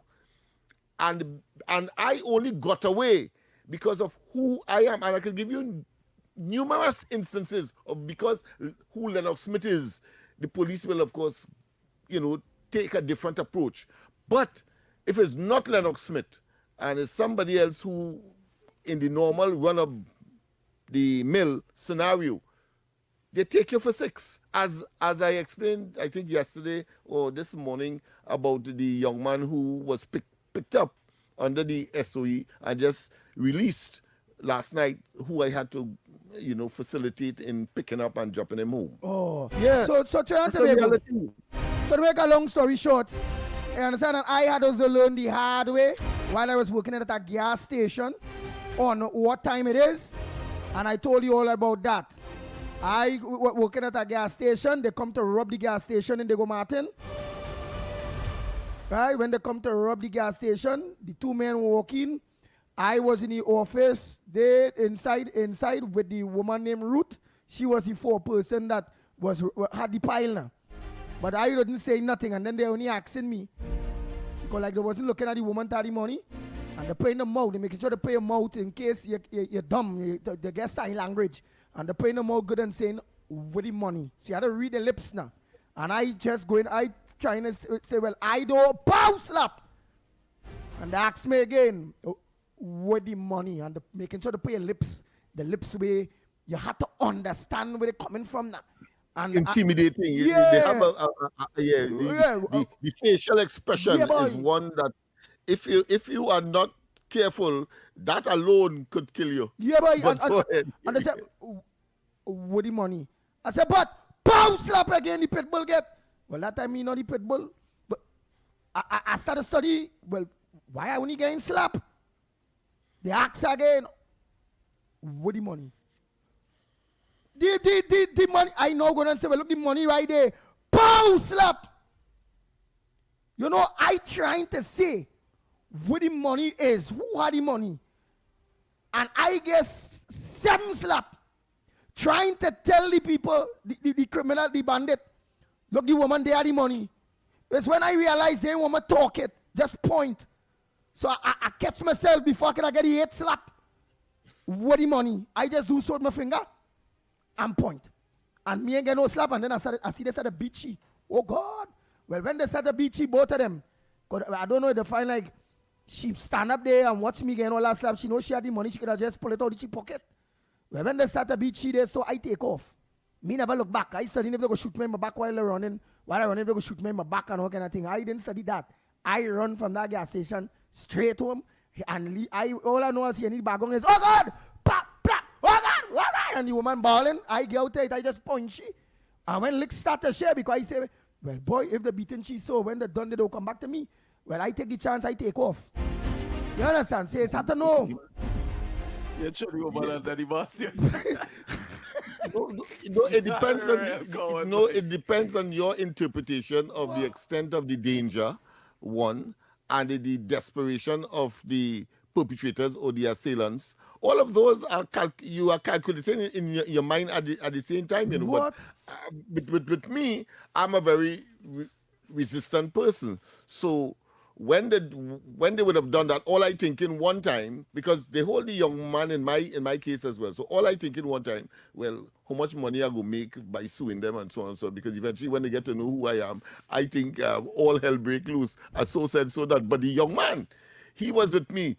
I spread some paper, I get some bags of paper, and I lie down, I go and lie down and so on. But he, every minute, how I get here? What do you think? I said, lie down now, boy, cool it down. I thinking one time, well, how many lawsuit will progress in my mind and so on and so on and so on. It's Stephen Young, you the JP, who prevent that fella from getting, and there's another incident too, because the same man who charged me, he ended up getting charged, the police officer that was charged in Cedros for carrying marijuana in one of the police vehicles, and he got suspended. And I felt sorry for him. I said, nah, I wouldn't compound his problem, because I ended up knowing that he resides, and he should know himself now, resides at on Oxford Street in that built up planning there for organized by HDC. Yeah, I saw him the other day, and you know, the boasting in kind of way, as if I get away. But me and I say, but you lucky, you lucky. I feel sorry for you, and I just walk down the road. Nice. Yes. So Trina, let me take this call. Yeah. Because I mean, he from the area. He was a young man. No, you have to take them to task. Yeah. Go ahead, caller. I would have done it only if it was a lesson, but I don't think. I think he learned his lesson when he got charged and suspended from the police service. I think he still is. Go ahead, Andy. Go ahead, caller. Good morning, brother Andy and brother Lennox and Mr. Strike. Yes, morning. Well, I was listening to your earlier topic, concerning about disciplining your children, at home. And I have a story when I was 10 years old, and how important it is for parents to discipline the children. And every Saturday, our meals, we would work for family, but every Saturday evening, we had the opportunity of getting fresh hops bread and black pudding and sauce. And I was the one to go to buy the bread, the black pudding and the sauce. It was sold right on the main road there. And a quart of bread was, it was 25 cents. It used to be a shilling, which is 24 cents. And it used to be 15 to a quart. And the 24 cents pudding from a woman named Spoon, she used to sell on the shop, and 50 cents sauce. And I had a little 6 cents paper bag with the bread, and walking back home, it was getting dusk black, and the bad guys, and I knew them, even though I was about 10 or 11 years old, and they were playing wacky under the street light. And I decided to stand up there just for about 2 minutes looking at them, to see what's happening. I always hear about, I used to see them all the time, and that evening I decided to stand and look at them. And within 1 minute, what they used to call the police van, they call it a Black Maria, pulled up. And they arrested everybody, probably about 15 or 20 guys, including myself as a little 10-year or 11-year-old. Threw us in the back of that van. Me with the bread, the pudding, and the sauce. Took us to the police station in Tunapuno, and Randy Burrows was the sergeant at the time, I believe. And they threw us in the cell. I with a bag, and so the guys asking, what you got in that bag? I said, that's bread and pudding for my family, So, probably what half an hour, those guys started to eat all the bread and pudding and the sauce in the cell. Yeah, true story, Andy, true story. Boy, when you reach back home, you might get caught here for stopping for that minute, boy. Boy. Listen, I'm just showing you how discipline at home is not as my mother was a drill sergeant. My dad didn't beat, but my mother would beat 24/7. She was a drill sergeant. Someone got a message that Lenny is in the cell in Tunapuno police station. He and my dad came down, but my dad knew both, so they let me out. Well, I started to get licked. We had a Zephyr car. My mother started to beat me in that car from there until we reached home. And Andy, I got beaten for that incident. I got beaten for hanging out, watching cards, and then for eating all her bread, pudding, and the sauce for at least 2 months, Andy. I got a whipping every evening to remind me, never should I ever attempt to do that again. So, when you're talking about discipline, even though I turn out to love cards after, I think, I love playing wappy and poker. But to discipline your children, whether they take it or not, is very important. So every time I hear, something about that, it reminded me, those guys ate everything. The only thing they didn't eat was the paper bag. So I just thought I'd make that contribution to you all. All right, you all have a blessed day, brother. Boy, Snipesy boy, the man just stopped. And what reminds me as well, Andy, that all of those who I would have encountered and engaged either in crime or have the potential or focusing on or glamorizing crime, they always believe that they will never get catch. They always believe that. And I said, well, what kind of phenomenon is this? And when they do get catch, they're trying to spread the responsibility of them extricating themselves from that attention now placed on them by the police.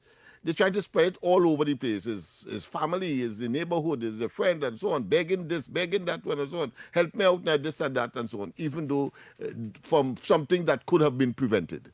We have to go for the break. Don't ever stop for wappy. Don't think by email guy there, and then they eat food too. Boy, yeah. It happens. It's serendipity. Some say is divine intervention. Whatever it is, the fact is that these things happen. Right. But it's the community that you are in that will, in itself, be profiled. Right. But let's go for the break. We're going further now. But remember, as I say, you see the same thing I say. He just all the time he passing, he go anywhere, however. But he decide that day to stop. Right. And I think when a man say I stupid, when I say him breads, if I know a partner, I went to school with him wherever, and he asked me for a drop, I wouldn't say no. I would tell him come in the car and shut down the car. And say, but we're going on with this car here. This car shut down. I play and I call him mechanical kind of thing, open the bonnet and I walking back home. Because I'm not getting a drop. You understand? Because I don't want to end up that And hopefully that he has nothing to answer for. And at the same time, because there will be triple and double circumstance. Because hoping that no police in passing either that know him. Exactly. So, boy. even though you did that as a gesture to show him a look, you're still cordial and all of that. But let's go for the break. And when we come back, more, it's very interesting indeed. Your world moves fast, so do we. TTT News brings you the people, events, and issues that matter most. Stay informed, stay ahead. TTT News, every night at 7. TTT News, committed, accurate, relevant. This March 8th, in celebration of International Women's Day, Talk City 91.1 FM proudly presents Women Who Lead. Imagine a world free of bias and discrimination. A world that's diverse, equitable, and inclusive. A world where women's achievements are celebrated and their voices amplified. For over a century, International Women's Day has championed gender equality, and the journey continues. Join us as we highlight powerful, inspiring women who are breaking barriers and shaping our future. Women Who Lead, launching March 8th on Talk City 91.1 FM. Together, we can forge gender equality. Is your business experiencing the following symptoms? Not enough customers, no sales, slow cash flow. It's time for your business to be seen and heard by thousands of potential customers inside this new, exciting television and social media feature. Welcome. The 1020 with Junior K. Up for this exciting challenge and confident about your business? If you are, the 1020 feature is just for you. It's where you give your customers 10 reasons in 20 seconds why they should shop by you. This fun-filled feature will be captured, packaged, and aired on television and promoted on social media simultaneously. Small, medium, and large businesses call or WhatsApp 764-3378 or 313-4215. Let's feature your business. 1020 with Junior K. It's affordable, effective, and fun. From the road to the radio. Talk City 91.1. This is Destra, and you're listening to the Ground Report on Talk City. Keep it locked. Bang, bang, bang, bang, bang, bang, bang, bang, bang.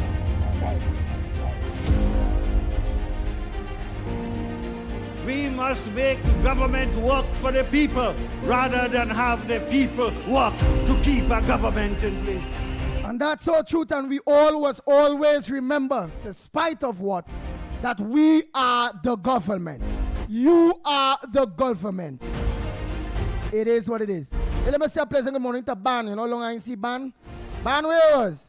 I say you in Iraq, Iran, they fighting war. Or I say you end up in Venezuela and you was guarding Maduro there. And you was one of them Cuban soldiers that gone. A Ban Tower, long time I see you. Let me say a pleasant welcome to Darrell C. Prasad. Good morning to you.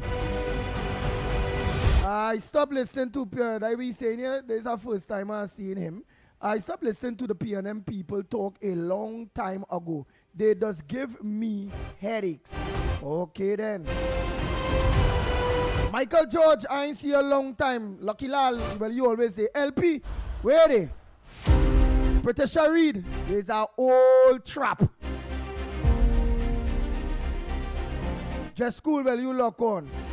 Just running through. Hey, Sandy Jones, what going on with you, girl? Like you to sleep late every day now or what? Selena Maharaj, good morning to you. David, how are you going? Abby, Nick, Jason Frank, a pleasant good morning to you. Rosemary,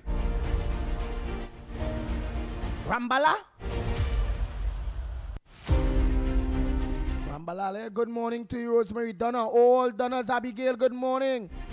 Nice. Gaza Trini, man. I ain't see a little while. And those are people that I am hailing out there, Trinidad and Tobago, for those of you in your maxis, in your taxis, in your PH vehicles.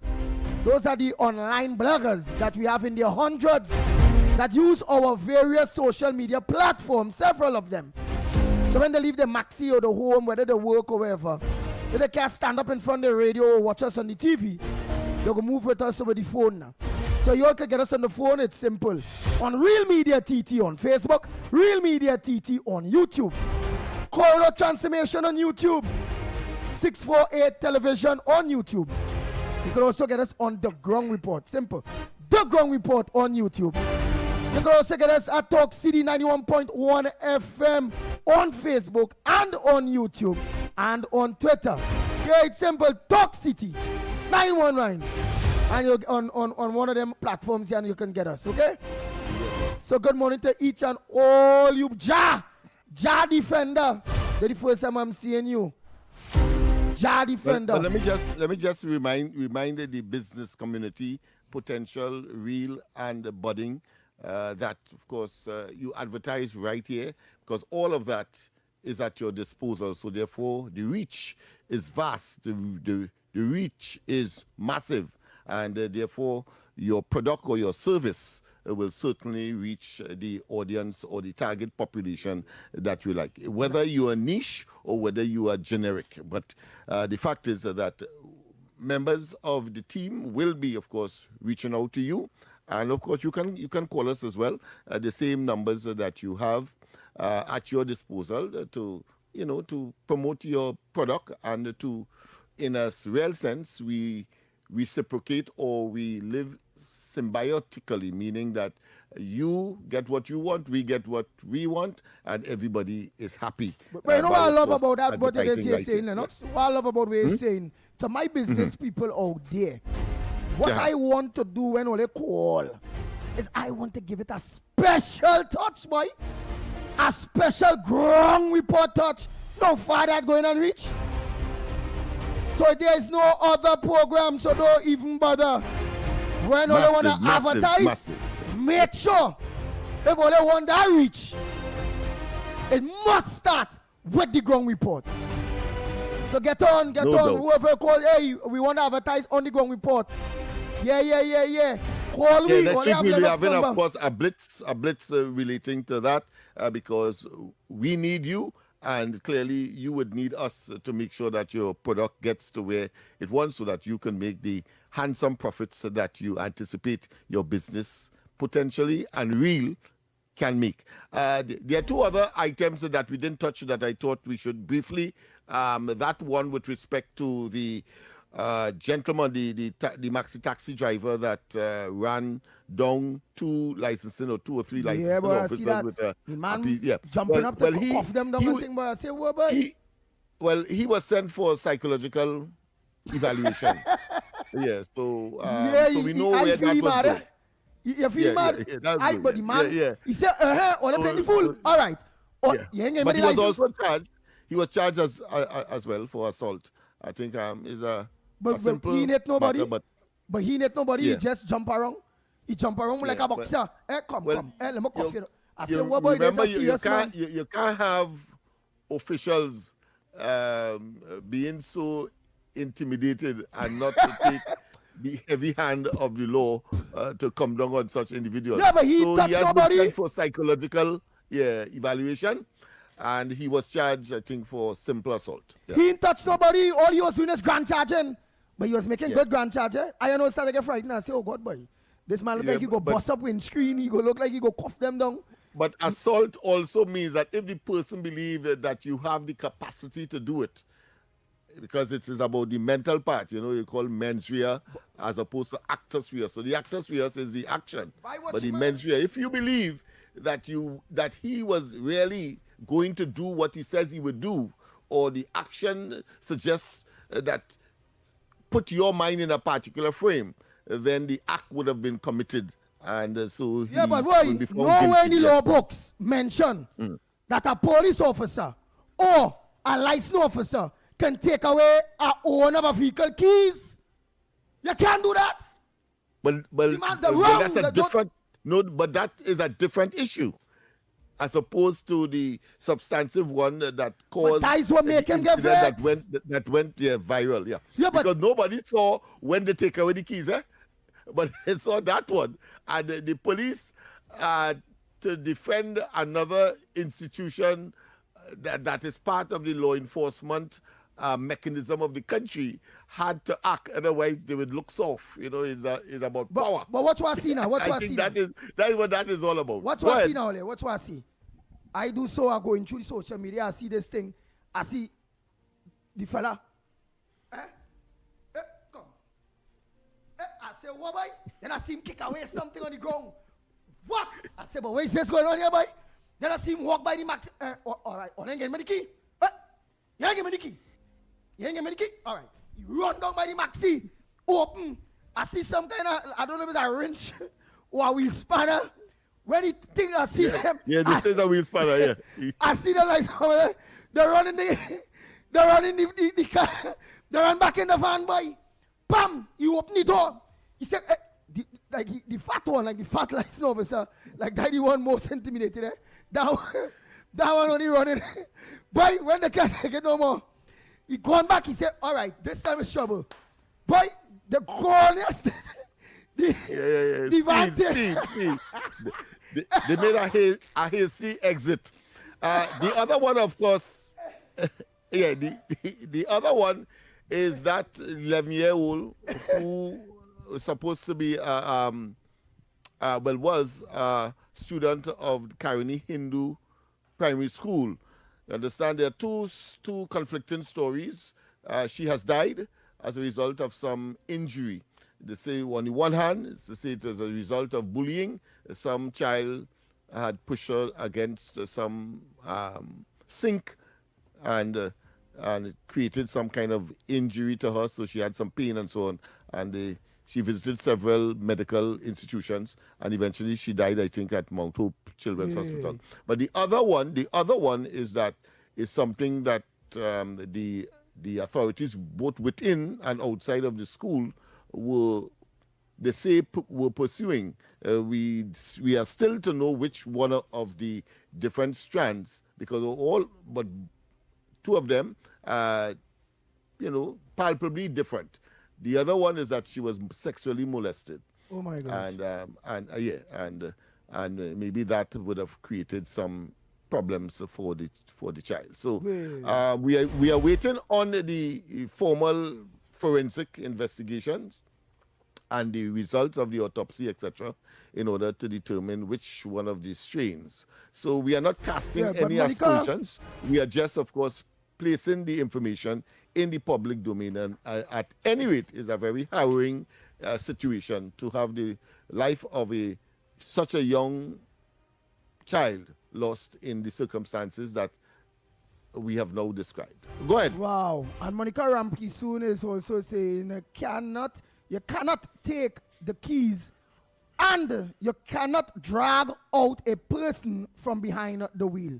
So it's against the law. And what it is to that is they take the man key. I think as license officers, you cannot take his license. But you can't take a man key. Because you hear any man and all saying that only my vehicle exposed here. Give me my key, let me lock up my thing, let me move my vehicle, because the vehicle idling. They just push your hand, I assume, and just pull it out, pull out the key. Go on with the man keys. Yeah, they've taken this thing a bit. I suppose that might be mitigating or extenuating when the matter comes up before the courts. It's unfortunate that we have to go that distance to cover up, because that is what normally happens. A person who the officer may feel they have a duty to arrest because he might have said something that appeared to undermine his ego, and therefore the man said to that only the usual suspect is things like obstruction, obscene language, misbehavior, inciting, all of that they will use in order to make certain that they get to that individual, which in fact I think is stupid. It's stupid, if it is a person who has an opinion about you, but it doesn't infringe any law, why would you want to manufacture something to make it more difficult for him in his life to have to go to court and maybe have to explain, and eventually it is dismissed. But because it's your job to do that, you do it without considering his that's job how it is. and what inconvenience you might have caused. That's what it is. And the man also mentioned too, 2 weeks, 3 weeks now, they only harassing him, 2-3 weeks now. So that is the whole, you see all that whole ticketing system, that whole bacchanal thing there, and officers and licensed officers who really and truly abusing their power, tripping off people, and somebody go trip off on them. Those of us who are in the know, like when at the Joint Select Committee, when the license of office was under scrutiny, we saw where even these roadblocks and the frisking and so on, they couldn't find the basis for it. Because if you're looking for 3 or 4 persons who may be delinquent, you will shut down the whole country. Hey, anyhow, go ahead, caller. Go ahead, caller. I mean, come on. Good morning. Yes, good morning. Good morning, my granny. Go ahead, my granny. You're a fighter, you know. Yeah, I want to tell all you something this morning. I am a UNC. This is my government, but I want to say something. This house invasion is real plenty. They have to do something about that. If you could spend so much money for carnival, and you could have a good and clean carnival, and all them set you say having it clean, you could spend some money to do something to help this house invasion. This last week gone, they gone in a supermarket, a little peddling thing in Romans. People trying to live. They go and beat an old lady in she house and tie she up and take everything. In St. Helena, they beat the people and carry everything from the house. Look at only 2 weeks. Day before yesterday, there was in Piaco. These people leave the house to come and sell some roti and some early to make a living. They lock them in the place and they take what they have, cook food and money, and they go on with it. And Cuba, they go on and take the people parrot, they take the things, they take the people tawa, where they cooking roti on and they stove in 2 weeks. Look at that. They gone in a man's house to take his car. He's in the hospital badly off. They beat him. I don't know if he had bus or what. That real home invasion going there. When all of that going there right. Recently, yeah? In 2 weeks, they come by the Doubles boy. They come by the Doubles boy in Esperanza. When he was young, they come up there to sell some things. They take the man's vehicle and they're gone. In 2 weeks, my government is doing nothing to help the house invasion, and it is only in UNC area house invasion people. People is crying, the heart is bleeding. But out the army with the police and fix some vehicles, so much money are you spend for carnival. I don't mind money spent for carnival. Take up 50,000 or 60,000, fix the vehicles. Put a direct number like how Griffith had it. Griffith had a direct number to the office. All right, but let me ask something. And in profiling now, with all those home invasions that took place over a 2-week period, wait, Granny. In profiling, because I want to profile, I want to find out. The perpetrators, are they of East Indian descent or of African descent? When they dress, Afghanistan people in one of the places. Oh, they don't like Muslim. And they have on the place. You can't make them out who they is, but it's only Indian and Hindu home, which I can call out.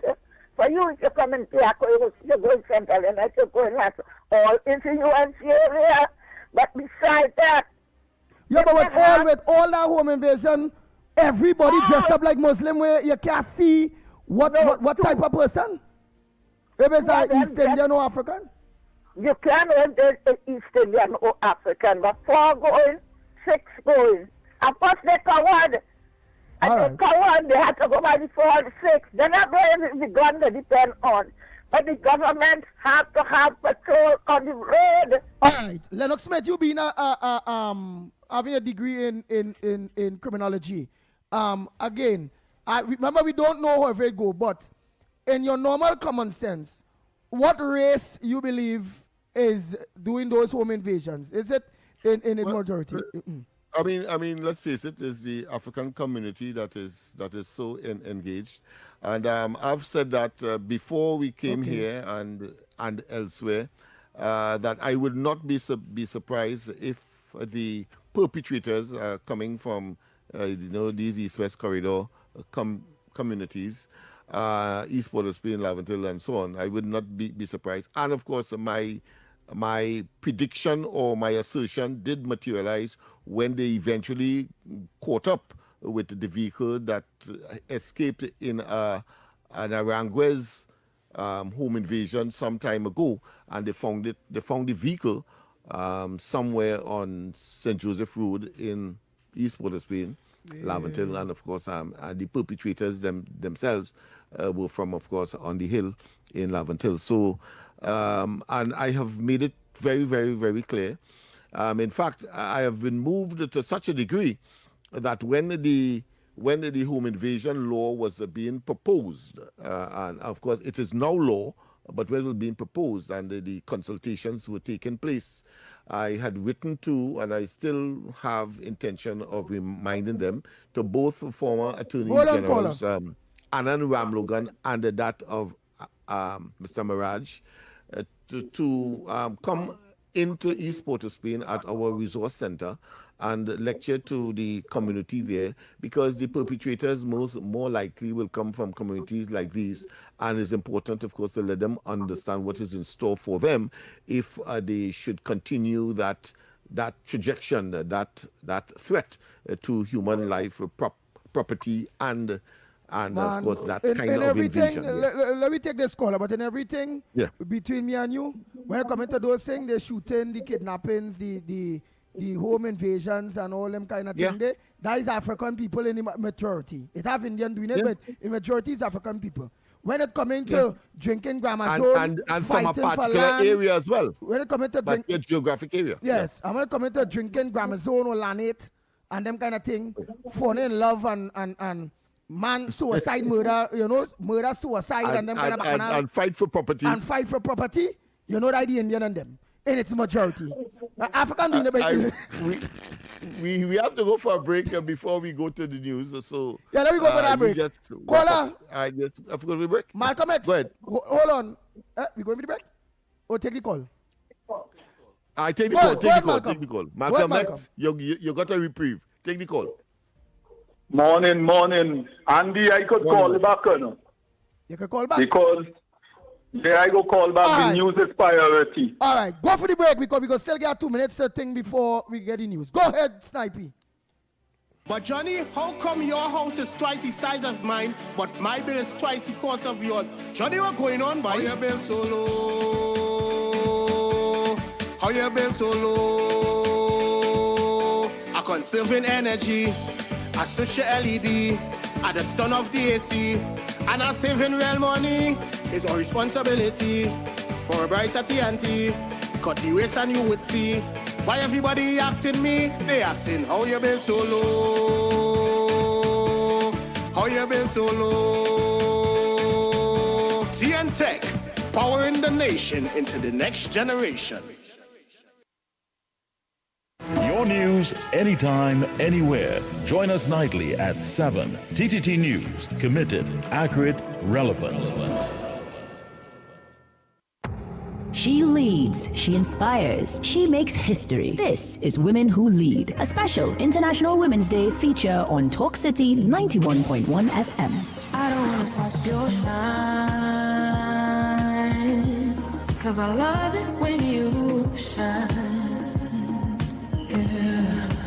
Today on Women Who Lead, we spotlight Karen and Kathy Norman. In the world of Trinidad and Tobago Carnival, creativity is power, and Karen and Kathy Norman have mastered it. These dynamic sisters are celebrated mass band creators whose work has helped shape the modern carnival landscape. Through bold design, intricate detailing, and a deep understanding of storytelling through costume, they have brought imagination to life on the streets of Port of Spain. As women leading in a competitive and demanding industry, the Norman sisters have built a reputation for innovation, organization, and artistic excellence. From concept to execution, they have demonstrated that mass is not just costume, it is culture, identity, and expression. Their leadership extends beyond aesthetics. They have created opportunities for designers, artisans, and masqueraders, contributing to the economic and cultural engine that drives Carnival. Karen and Kathy Norman represent the fusion of artistry and entrepreneurship, proving that women continue to lead at the very heart of Trinidad and Tobago's greatest festival. Visionaries in feathers, gems in design, true women who lead.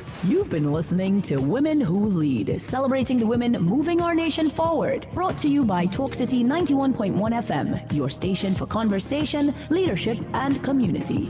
I don't wanna stop your shine, 'cause I love it when you shine. Yeah. Hard-hitting, unfiltered, no scripts, no spin. This is Off the Record. Off the Record. With Stefan and Mr. X, where critical thinking meets real talk in real time. The conversations others avoid, we take them head on. Interactive, informative, entertaining, AI-assisted, and driven by your voice. Politics, society, culture, and the issues shaping now. No rehearsals, no apologies, just facts, fire, and fearless discussion. Off the Record. Weekdays 9 a.m. to 12 noon on Talk City 91.1 FM. Off the Record. Wake up to the issues that matter most on the Ground Report. Join Andy Williams and Lennox Smith every morning from 6 to 9 a.m. for real talk, real analysis, and real perspectives on the stories shaping our nation. News, current affairs, and voices from the ground, unfiltered and unapologetic. That's the Ground Report. Weekday mornings on Talk City 91.1, where the conversation begins. This is Destra, and you're listening to the Ground Report on Talk City. Keep it locked! Bang, bang, bang, bang, bang, bang, bang, bang, bang.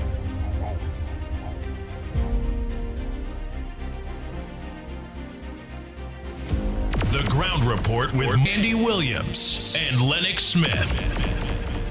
Oh boy, so you know we're leading up to the news, so we wouldn't play no voice notes or anything or take any calls, but I'll just read one or two things there. Somebody just could say, where are the billions? Gloria Calawan, Gloria is saying, Andy, they raped the woman and threatened her to drop the case, otherwise they will kill her son or daughter. That's how bad it's getting in our country. That's same way in Cuba. So Lennox Smith, all of that play off. They rape the woman and thing and threaten she to kill she family every day she and drop the case. Yes, that is the phenomenon. That is the modus operandi. I remember my own colleague that got killed in the first of this year.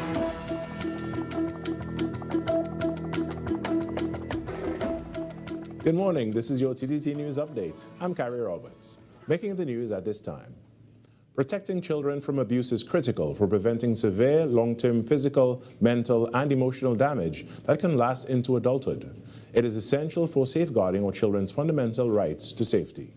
Civil rights activist Marcus Kissoon says the public must place trust in the authorities and the justice system to properly investigate matters and ensure justice is served. I do think that the time that the institutions take allow for other children and for other institutions to feel as though that they have a kind of system that is actually invested in them. So, yeah. Reference is made to the recent death of an 11-year-old girl in which sexual interference is suspected. Child rights activist Marcus Ramkisoon says adults must remain alert and create safe spaces for children, giving them the opportunity to speak openly and share what they may be experiencing. Now, all of these things only become useful and viable if we as parents develop an open line of communication with our children. So I could give you a long list of the things to look for, but they become useless because the thing about abuse and bullying is that it's very secretive. It's designed in a way to keep children from disclosing, right? We are reluctant to have children disclose their issue because of the nature of how these issues exist. He says looking for signs of abuse must go hand in hand with breaking the silence surrounding the issue, encouraging open conversations so children feel safe to speak out. You know, we still live in a culture where some parents still don't ask their children, how was their day? You know, allowing children to feel as though that they have that kind of safety space to come to the adults in their lives who care about them, to unpack, to offload, to share the discomfort. Because again, any form of abuse, any kind of bullying is designed to keep the child living in silence. Minister of Homeland Security Roger Alexander criticized those in society who encourage or support criminal behavior instead of recognizing and supporting young people who are succeeding through positive and conventional paths.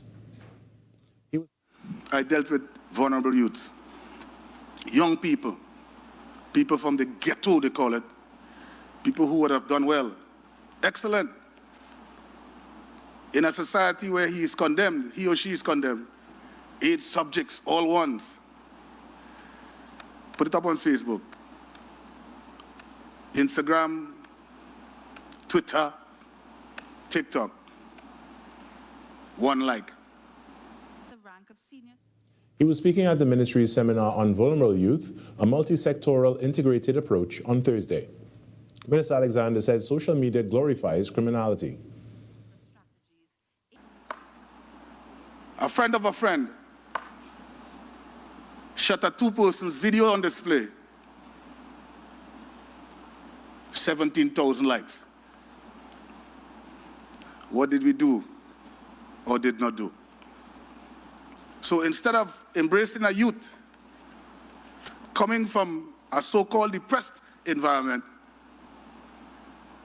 we prefer to support those who are shooting at each other and killing us. In some sport now, Game 1 of the Big Four playoffs in the National Basketball Club Championship First Division is set to begin this evening with a doubleheader at the Southern Regional Indoor Sport Arena in Pleasantville. In the 7 p.m. match, we'll see the third-place seeded team, the Trinidad and Tobago Police Service, take on second-place Elite.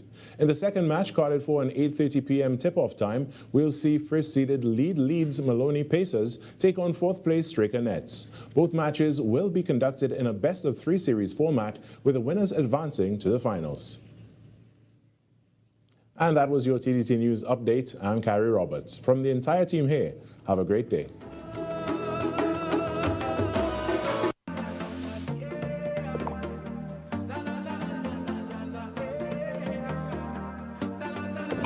Hard questions, honest answers, real conversations from the ground up. If you want to know what's really happening, don't miss the Ground Report. Weekday mornings on Talk City 91.1.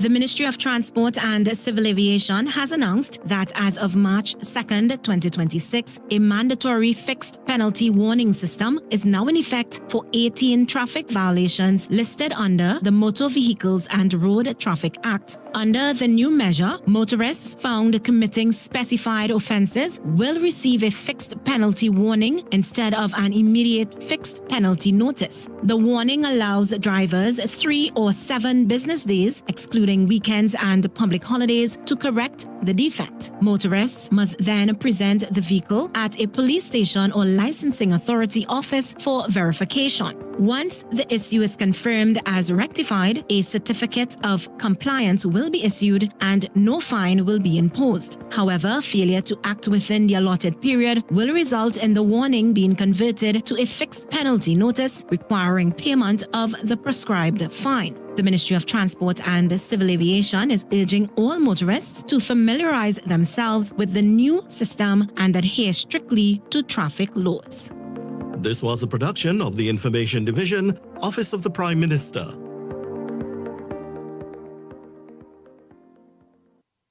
Talk City 91.1. Bigger, bolder, and more powerful than ever before. A brand new era of talk radio is here. This is Destra, and you're listening to the Ground Report on Talk City. Keep it locked. Bang, bang, bang, bang, bang, bang, bang, bang, bang.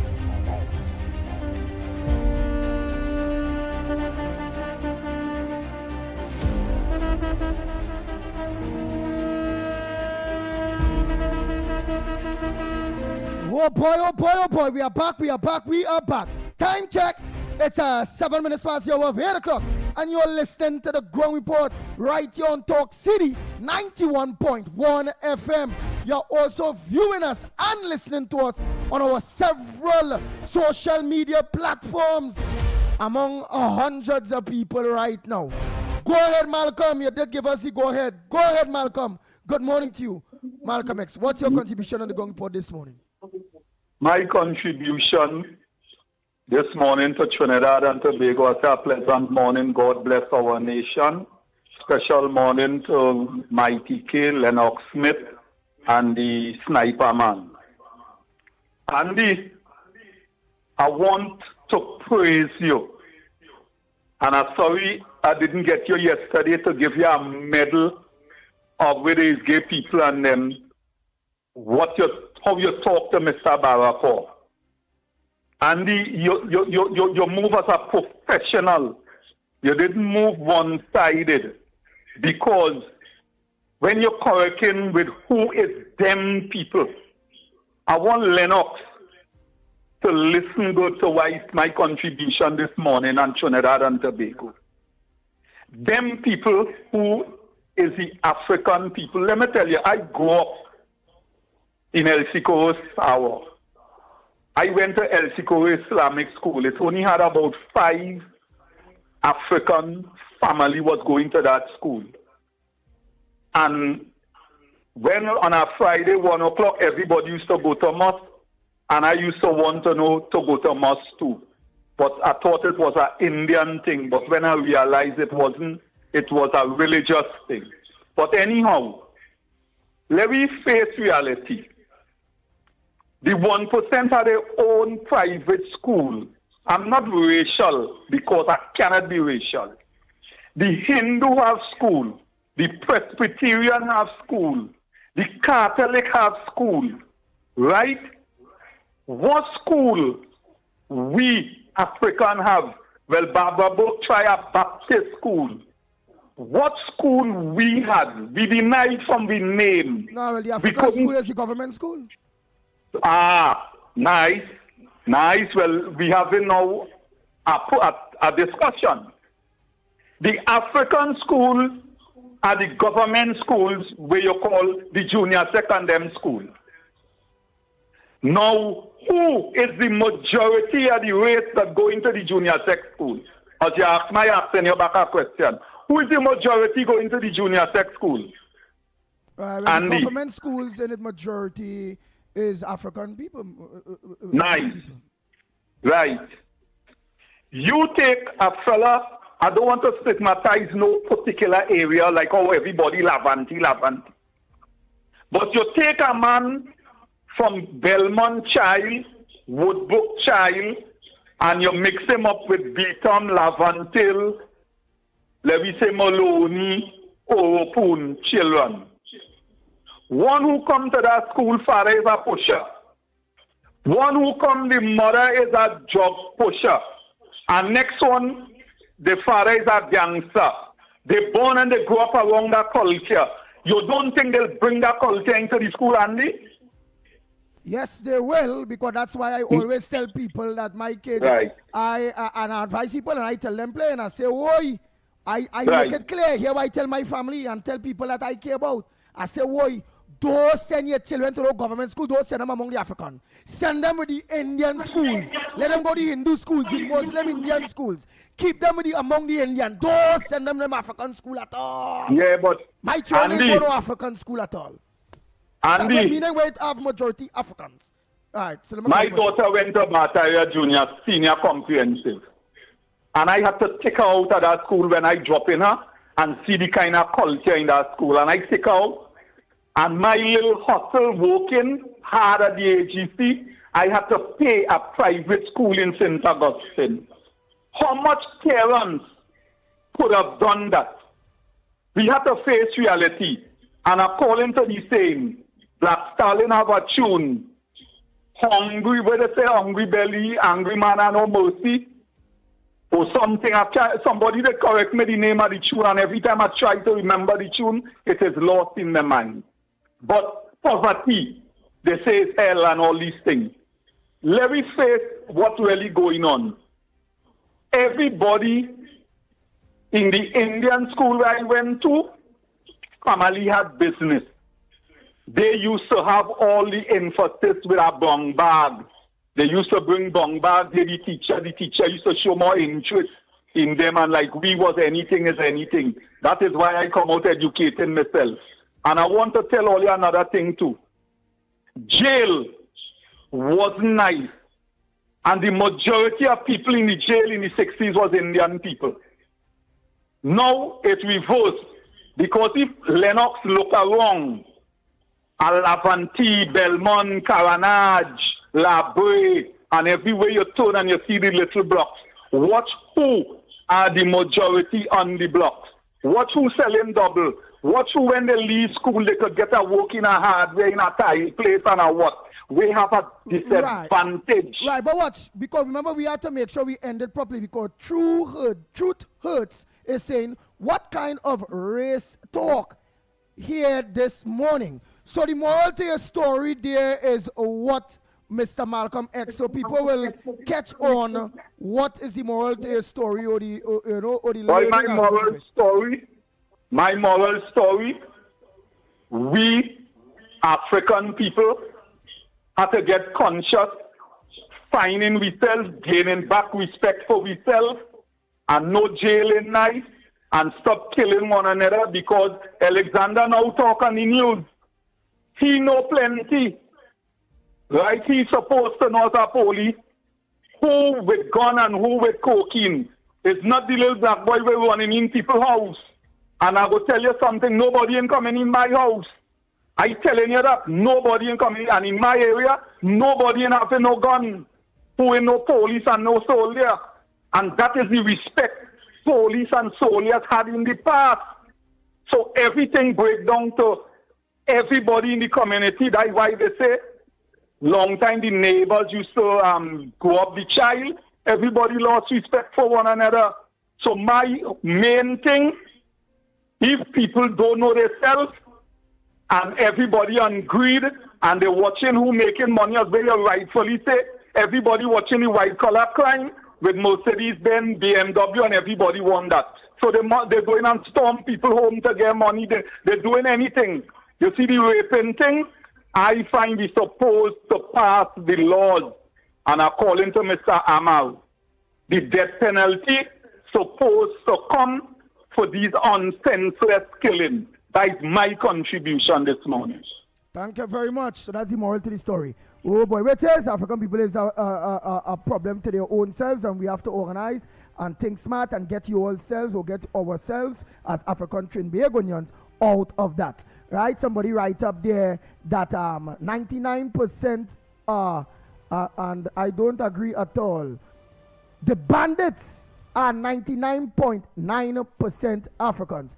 Banwari, that's not truth. That's not truth. When it comes to the heinous crimes, such as the shooting, the killings, and various things, right? When it comes to bandit is defined under what? A bandit, thieving, right? Thieving is you have to put in the white-collared crime.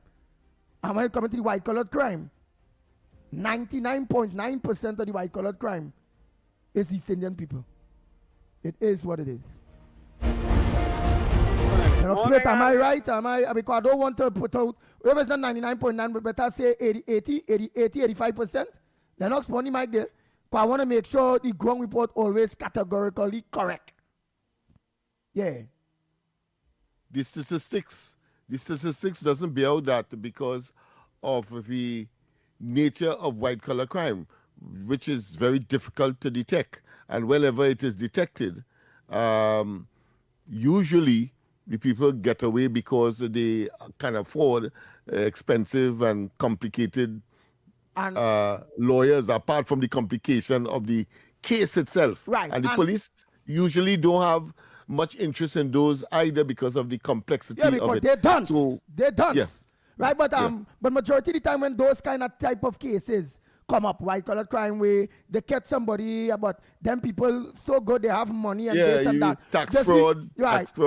What race of Trinbagonians? What race of Trinbagonians in the majority? Basically the Indians, yeah, the Indian community would be caught up there. Right, so they are bandits too. Yeah. Just the Africans is bandits, Indians is bandits, we are bandits. Yeah, all it's kind of white race collar are bandits. versus blue collar. Yeah. So the Africans is the blue collar and the proliferation. And the East Indians is the white collar. The other day when we did our research and we looked at, and I was in fact saying, well, 99% of the people, or 97% of the people in the prison would be Africans. It's not so. In fact, there are more Indians in the community, slight, about 40-something%, versus slight above that percentage of Africans. So what we had to boil down to, because the discussion was these blue-collar crimes. But for sure, what we know is that the African community would be engaged, of course, at around that level as far as blue-collar crime is concerned. Nice. Right, so what we have to do is holistically, we have a caller, Andy. We have a caller. Let's engage. All right, take on. Good morning. Right, but I want you. Good morning. I want you was waiting. Good morning. Go ahead. No, we have one here still. Good morning. Good morning. Good morning. Listen, there's an AM school, African Methodist Episcopal, on Woodford Street in Woodbrook. So I heard there's guys talking as well, there's no school for Africans. Oh, I see. Mm-hmm. Right? Mr. Smith, you should know about it. It's on Woodford Street. Yes. I'm So tell this fella about that, man. Thank you. All right. Yeah, but the discussion was broader than that. But go ahead. Yes. But before we take this call, because I have a caller here. Hold on, caller. We're not going to get you there. Because I like to close off things at an extent. It mustn't be left open for people to make mischief. So we call on our Roger Alexander, with his Homeland Security and National Security Minister, all of them. When dealing with crime in Trinidad and Tobago, we ask this government, please, don't only focus on the blue-collared crime, which is the African, it's a majority. Please focus on the white-collared crime too. It is a crime, and it is damaging the country as much as the shooters and the killers and the car thieves and them. We need to focus on the blue-collared crime, on the white-collared crime, very serious too. Because all of them bad. All. Crime is crime. All bad. So focus, please. Get the professionals. Get the hardware. Get the skill in order to really and truly tackle, pay the people that in that sector to rope in those them white-collared criminals and them with the fraud and the thieving, with politicians and that, business people and that. Pay proper, educated professionals to also go hard, like how we going hard on the blue-collared crime. We need to show that balance and go hard on the white-collared crime too. Go ahead, caller. Right. Morning, Andy, and Lennox, and Good morning. Director, and everybody else. I want to quickly clap back on a statement made by a previous caller immediately before me, where he said, in the 1960s, the prison was filled with a lot of East Indians. Yes, that might be so, but there is another subtle issue that people might not really understand in that point in time. The whole of the police service, 99.9% were African. And what they do, they maliciously prosecuted a lot of East Indian, and they targeted them to intimidate them. Saying that, I am agreeing with Andy. We have to go after the white-collar criminal, not only the blue, and understand that list, what that list is doing. That list that was given to our national security and by extension the Prime Minister will tell us both the white and the blue-collar criminals. And we have to be very careful how we do that. We need competent police officers to prosecute those things. Another issue that people are taking it lightly. Our 360 radar had a couple of blind spots. And to make sure we have a 360, we needed additional radar capability. And I'm not going to say any more. We have adequate radar capability now. Minister Sturge indicated that opposition Marva MP apparently is causing couture or he is incompetent, asking certain questions that should not be divulged into the space, the national space. That is basically the now capability of a 350. Because what he said, if you listen carefully, based on those radars, we are getting a lot of the drugs coming in because it might have been purposely done to keep areas open to facilitate the drug trafficking. That is what our Prime Minister said when Maduro left for North America. She said, do not be surprised if high government officials and respected persons are caught up in this issue. The fact we have additional radar capabilities now, within the last 3 to 4 months, we have had big drug busts. But things are still coming through. You know why things are still coming through? We have miscreants in the public, in the police service, the Coast Guard. That is why we change a lot of those Coast Guard. For example, and in immigration and customs. Yeah, the whole. They are allowing things to pass. Right, the whole national security apparatus has collapsed. For example, this is where I'm going. We have blocked off. Now we have total sight 360 with the radar, but we still have officers in all through the national security will still tell the drug laws and them, you have a window of opportunity to come in between 9 and 10 because we're changing shift. Just like the police service, when they change shift, some drivers do all kind of things. So we have to weed out. And we have to remember the police service has collapsed since the day of policing. 5 police commissioners have not been able to discipline all of those senior policemen in GEB and what they call special branch who were part of the 2nd Division, who were part of the policing. They have been catapulted into the executive of the police service. The same thing, the police service car tell us what happened with Brent Thomas, 4 police commissioners, and they still can't resolve that issue after 3 years. That tells you how we are lawless dump because our people, our servicemen have not been chosen based on meritocracy and competency. Because that's why we have the collapse of the police promotional service.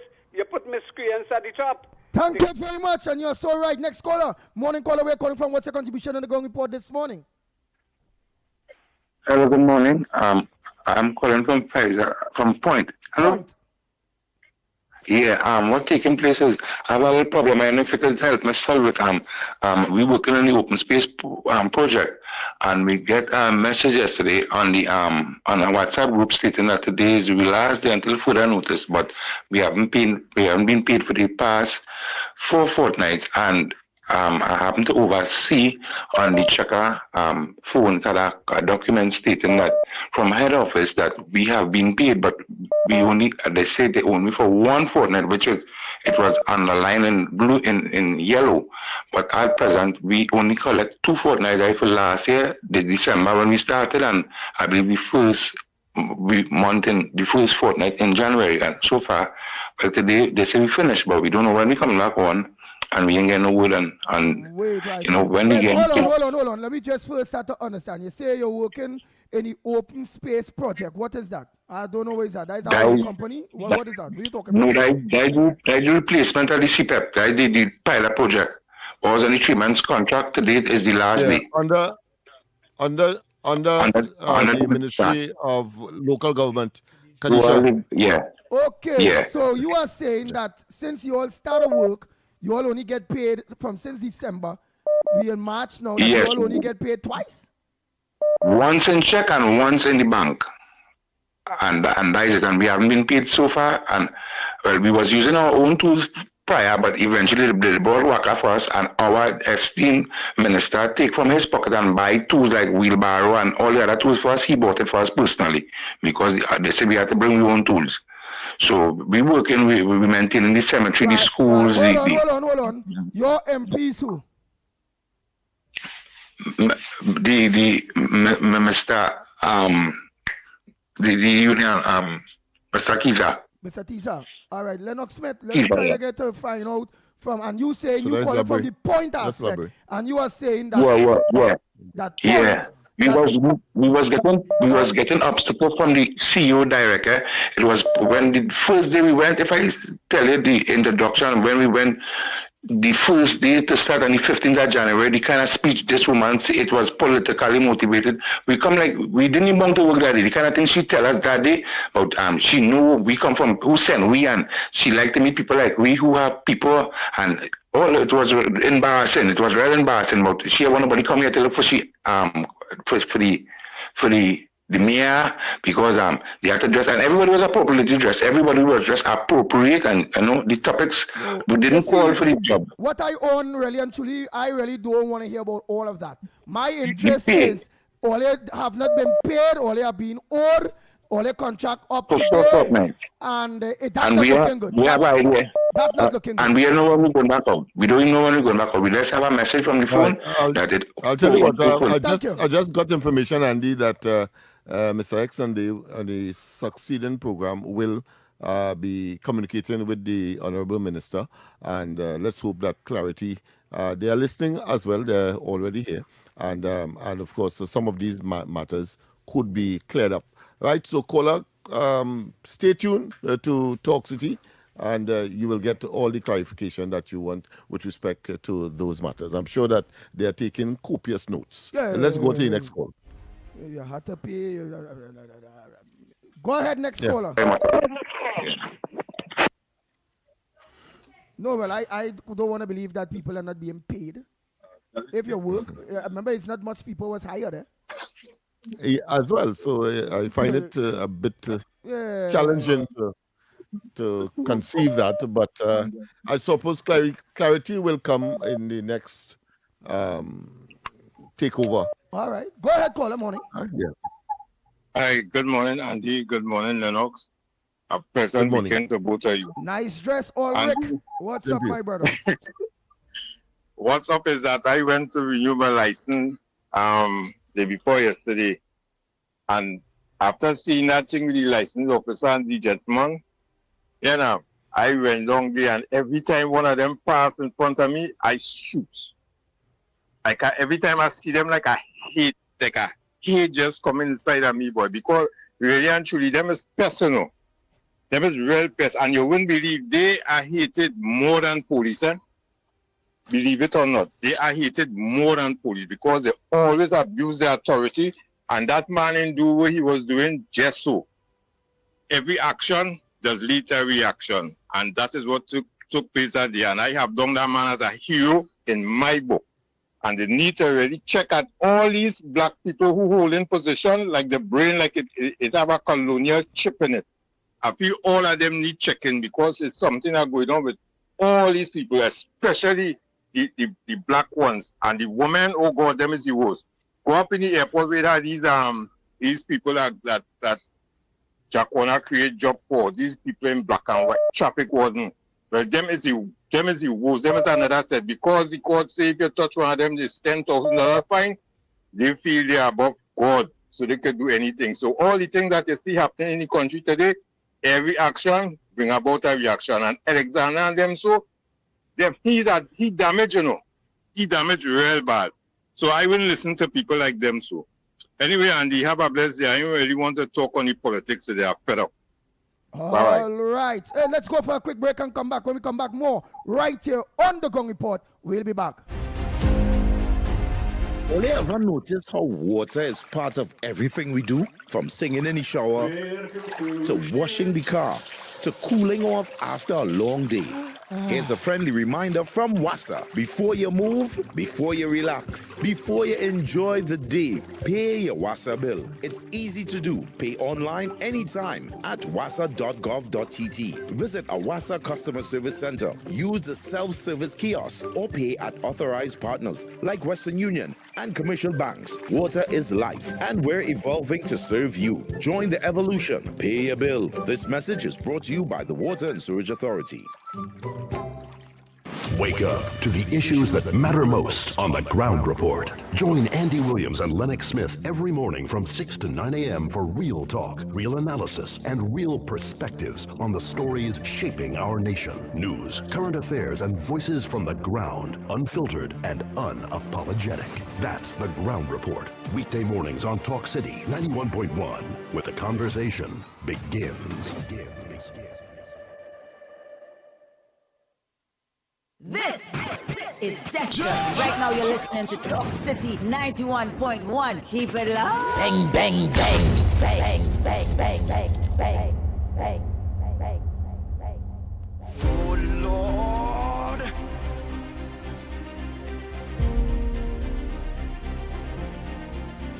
The Ground Report with Andy Williams and Lennox Smith. Oh boy, oh boy, oh boy. We are back, we are back, we are back. Time check. It's 32 minutes past the hour of 8 o'clock. And you're listening to the Ground Report on Talk City 91.1 FM.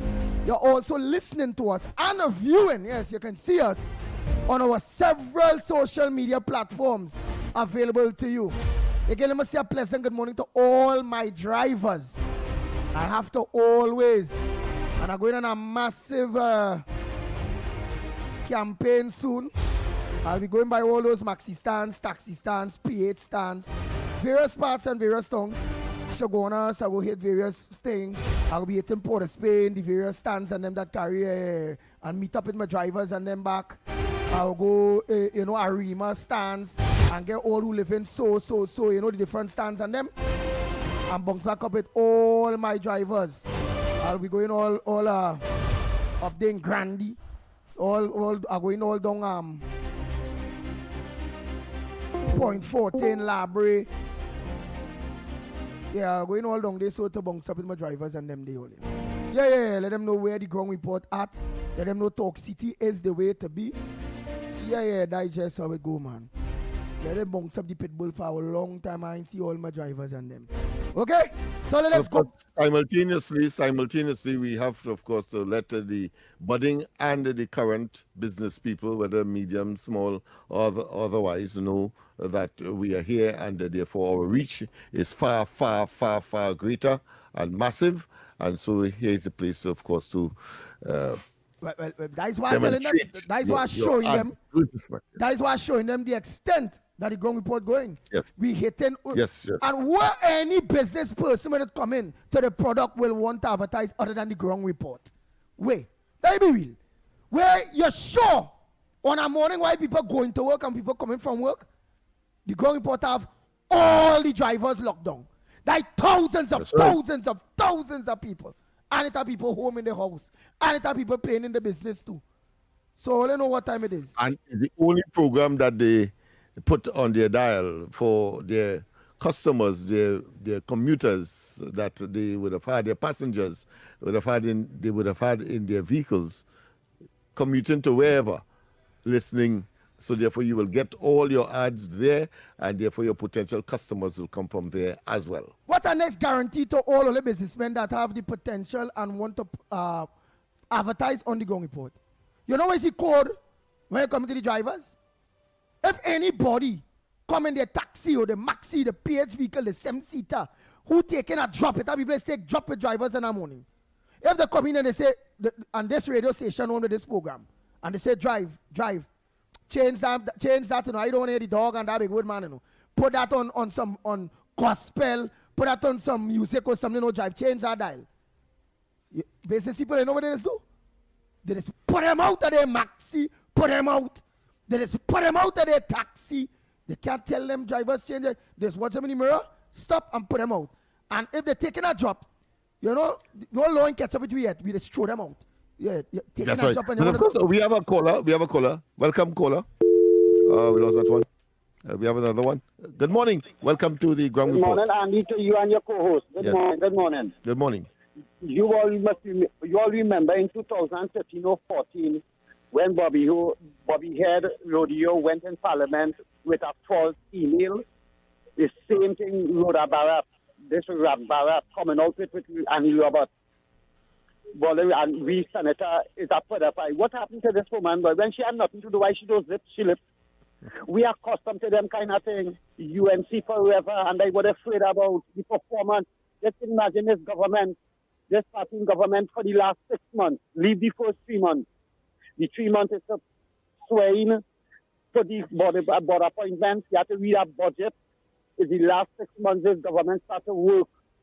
And the kind of work and the kind of performance that this government going.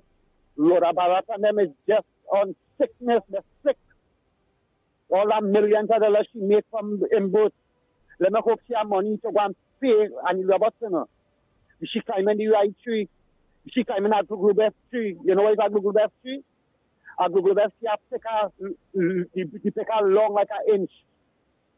So let she climb up that tree. She climb in the right tree. All right, have a blessed day. Thank you very much. Next caller, go ahead.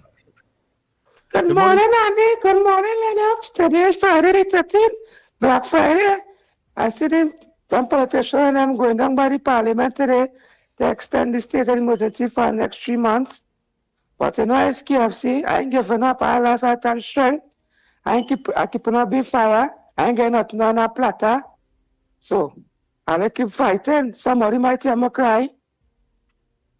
And give me that space and my opportunity, give me that opportunities, because I ain't giving up, you know, and they are trying, because I'm a man work hard, and I need, when I look for no handout, you know. How your voice I look for no hamper, no food card, you know, and they, how your voice changed? Saturday, Friday, right? I was giving a story, but when I was working and I get robbed. I give you a story about a politician, who before he was a politician. We used to call him Spock. He used to talk on Power 1 or 2. A youth man snatch his phone and he beat him highway down there. You know, get it back for him? I went and get it back for him, carry him by the boss man and get him back and get back his phone. So, I that man do go in my life too. And right now, they're there and they're not answering my call and give me no kind of response. But I don't understand, Andy. This game, nobody cares about nobody, every man for their own self. And they're looking out for their own self and they're trying to victimize me. KFC. They're screaming calls, they're sending calls to ministers. But KFC, but you know why too? You going good. Why you change your voice? When you call them, you have to keep talking so. And then... All right, Andy. I'm going to get back. I'm put back on my dress. Right. Good morning to all of you who love to understand. All Lennox. Was I'm not seeing them from the boys. Yes, well, you know what you have to do? I can pass and check you later. But I write that thing when I go down there later. I can see somebody who's in her 30s who could assist me. For me to think, and you have a good day. What I suggest, KFC, that you call me because it's a bit puzzling. I don't know exactly who to address it to. So if you could call me, I will, before you pay passage and waste all that time to come and, you know, we might have to do something else. So just do that. Of course, he raised a very important issue, Andy, which is one I would have mentioned. So I'm glad that he did it. So there's no need for me to do so. And that is the extension of the SOE. Yes, the Parliament will be assembling today, will be meeting today to extend the SOE for another 3 months. I think it should take us up to June of this year. So look forward to that as well, and I'm sure that will be the subject of a debate probably next week. Andy. Yeah. There we go back to the lines here. There you go back. Boy, oh Lord, boy, today Friday. Hey, we are laughing life. We go there, you know. We had a laugh and thing, you know. What? Of course. Boy, he give me a real laugh there, boy. Yeah, variety is the spice of life, we go. It can't be boring and monotonous. No. We have a caller. Caller. Yeah. Caller, morning. Go ahead. Welcome to the Gong Report, man. Hey. Morning, gentlemen. Barack Paul here. KFC had a watch himself, Skeet Scotland, Olim, you know. So be careful, you know. Yeah, with our dress and voice, thing we trying there. But anyway, gentlemen, you know, we could tit for tat with this situation all the time, and it would always come down to the same thing about some kind of racist issue and all this kind of thing. And that is not the issue here.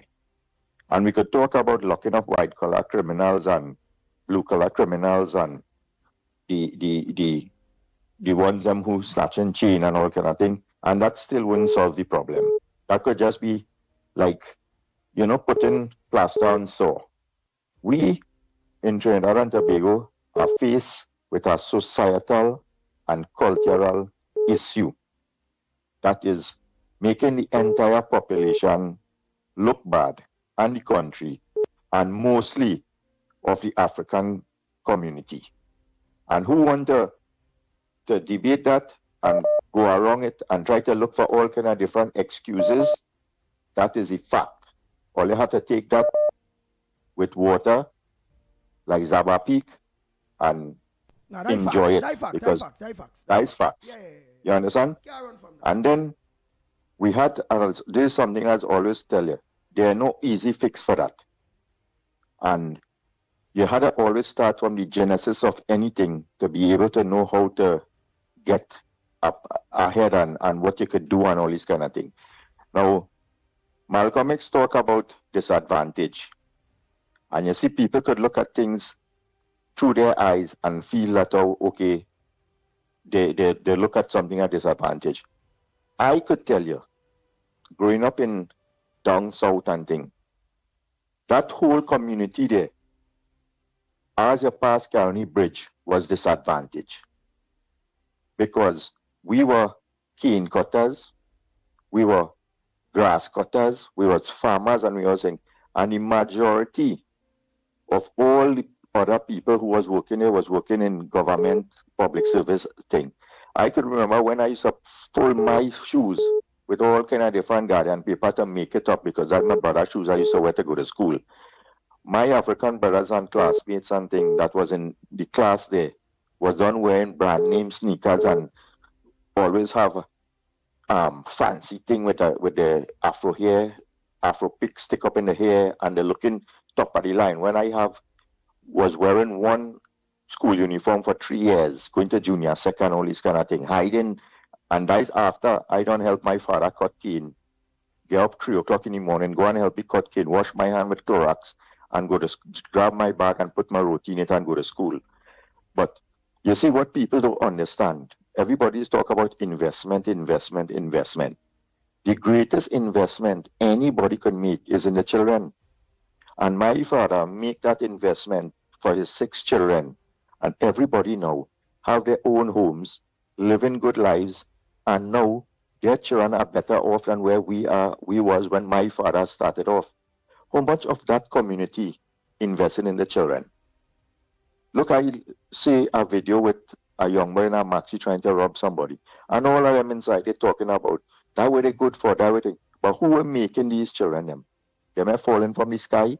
How much people you hear this call and talk about, well, I was a single parent with 4 children and all this kind of thing, and the government are doing nothing for me. Look, that one who just called just now is an prime example of that, where the government doing for them. And that is what mislead this ethnic group of people when they started to idolize Eric Williams and say, this is my God, this is my savior. He would take care of me. I don't have to do nothing. Just make children, have different women all over the place and thing, and just enjoy life. And don't study to make an investment in your children. Now, let me tell you something. If you go to a primary school and you're walking into a primary school and see all these little children laughing and playing and all kind of thing, you would ever say one of them going to be a chain snatcher, one of them going to be a killer, one of them, you would never see that. But who are the people who ended up being that? It's children. So if you cannot invest in your children, And that's why there's always say the honest leader that you could look into the dictionary or Google it and thing, and it would fit what a leader means in this country was Satmaraj. People go vex and call you all kind of thing. But Satmaraj take all the ridicule, all the humiliation, and he stick with the group that he was the leader of. And remember, it always had a saying that from the cowshed to the universities, and he stick with that and invested in his community. All they call him racist and this and that. Which African leader who you could say do the same and say, hey, hear what, I'm gonna stick with my people and my culture and let them know that, oh, hey, hear what, we can't live like how we live in. We have to change. We have to invest in our children. We have to look, let me tell you something. When my children was growing up, it hardly had a weekend that I wasn't parked up in some private lessons compound and waiting for 2-3 hours while my children go and take extra lessons. I could have been liming because I work whole week. I went to lime for the weekend, Saturday and Sunday. I up early in the morning to drop my children to get extra lessons and make sure that I take no chances with them. Now I could rock back and enjoy the fruits of my labor. And that is my investment. I could have what car, what this, what that. And changing our culture now, especially where it reach, where the population is overwhelmed with poverty and this kind of thing. Now, 1 or 2 people would decide that what Barack was saying makes sense and make that change. Look, you do it, Andy, but in the position a lot of people is right now, they can't go now and say, hey, what I have 4 children, let me leave my single parent work and stay home and see about my children, because they follow and they invested in a culture that lead them the wrong way. And that's what we had to deal with in this country. And to change that and to see any change, it'll take years. That can happen just. Thank you very much. It will. I have to play some of those voice notes, and I think we had to get a break. Snipes, because I have some voice notes I have to get rid of, boy. All right, so let's go to the voice notes. All right, yeah, boy, real plenty. People go quarrel, boy. Hey, I forget about them voice notes. Good morning, Andy. Andy, I'm late, man. I'm late. I cannot picking up right now. Morning, Trinidad and Tobago, my manners. Hey, I like this topic. Very good, very good. I had an incident. I was working in the jail years ago, a couple of good years ago in Broward. And I had this guy, young man, which is a friend of mine very, very well. He come to my friend in Fort Lauderdale, and they know him very well. His parents from the Bahamas, and they sent him over to the United States to go to college, buy a car and everything for him. And he get involved with some guys who were doing wrong things. I don't know what they were doing, drugs and all kind of stuff. And that was using his car. And one day they was going down somewhere in Broward, and the cops stopped him because they had the wrong number plate. And he stopped him to give him a ticket. That's all it was. And he was driving. And they pull out, when the cop stopped with a check, he pulled out a gun, shot the cop, killed him. Pulled the guy. And he ended up in jail. Well, I was working, and I met him. And I asked him what he's doing here, man. And he told me the story. He was upstairs on the 10th floor. And I was doing my medical run. I was doing the phlebotomist and EKG check. I was doing all the medical for them. And he found himself over there. And his parents sacrificed for him. Because if he loses business now, the parents have to mortgage his business, sell somebody's business, and to get his son out of the jail. I don't know if they get him out of the jail because I never hear something from him ever since. So I'm just telling you now, is you have good kids and they run up in the wrong company and they run in the wrong crowd. So that is what happened. You know, that is what happened with kids. You have to be very careful who you associate yourself with. My mother always say, friends carry and never bring you back. And I learned that, and I teach my kids that. My kids never get into trouble. Never, never, never. I taught them. I teach them. Never. They went to school. They do very well. I'm proud of them. So I just let you know that most of the time is not the parent. It's a kid to find yourself associated with the wrong crowd. All right?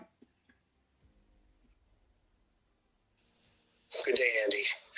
Looks like Anna Roberts is taking Rhoda Barath to court now. Listen for yourself. Brother Barak, congratulations, you posted, you share it. Go ahead, girl. Because the court coming, I'm willing, able, and I'm going to walk up and down the steps until the court case finished. Bless to the rest of the population, ignore the PNM.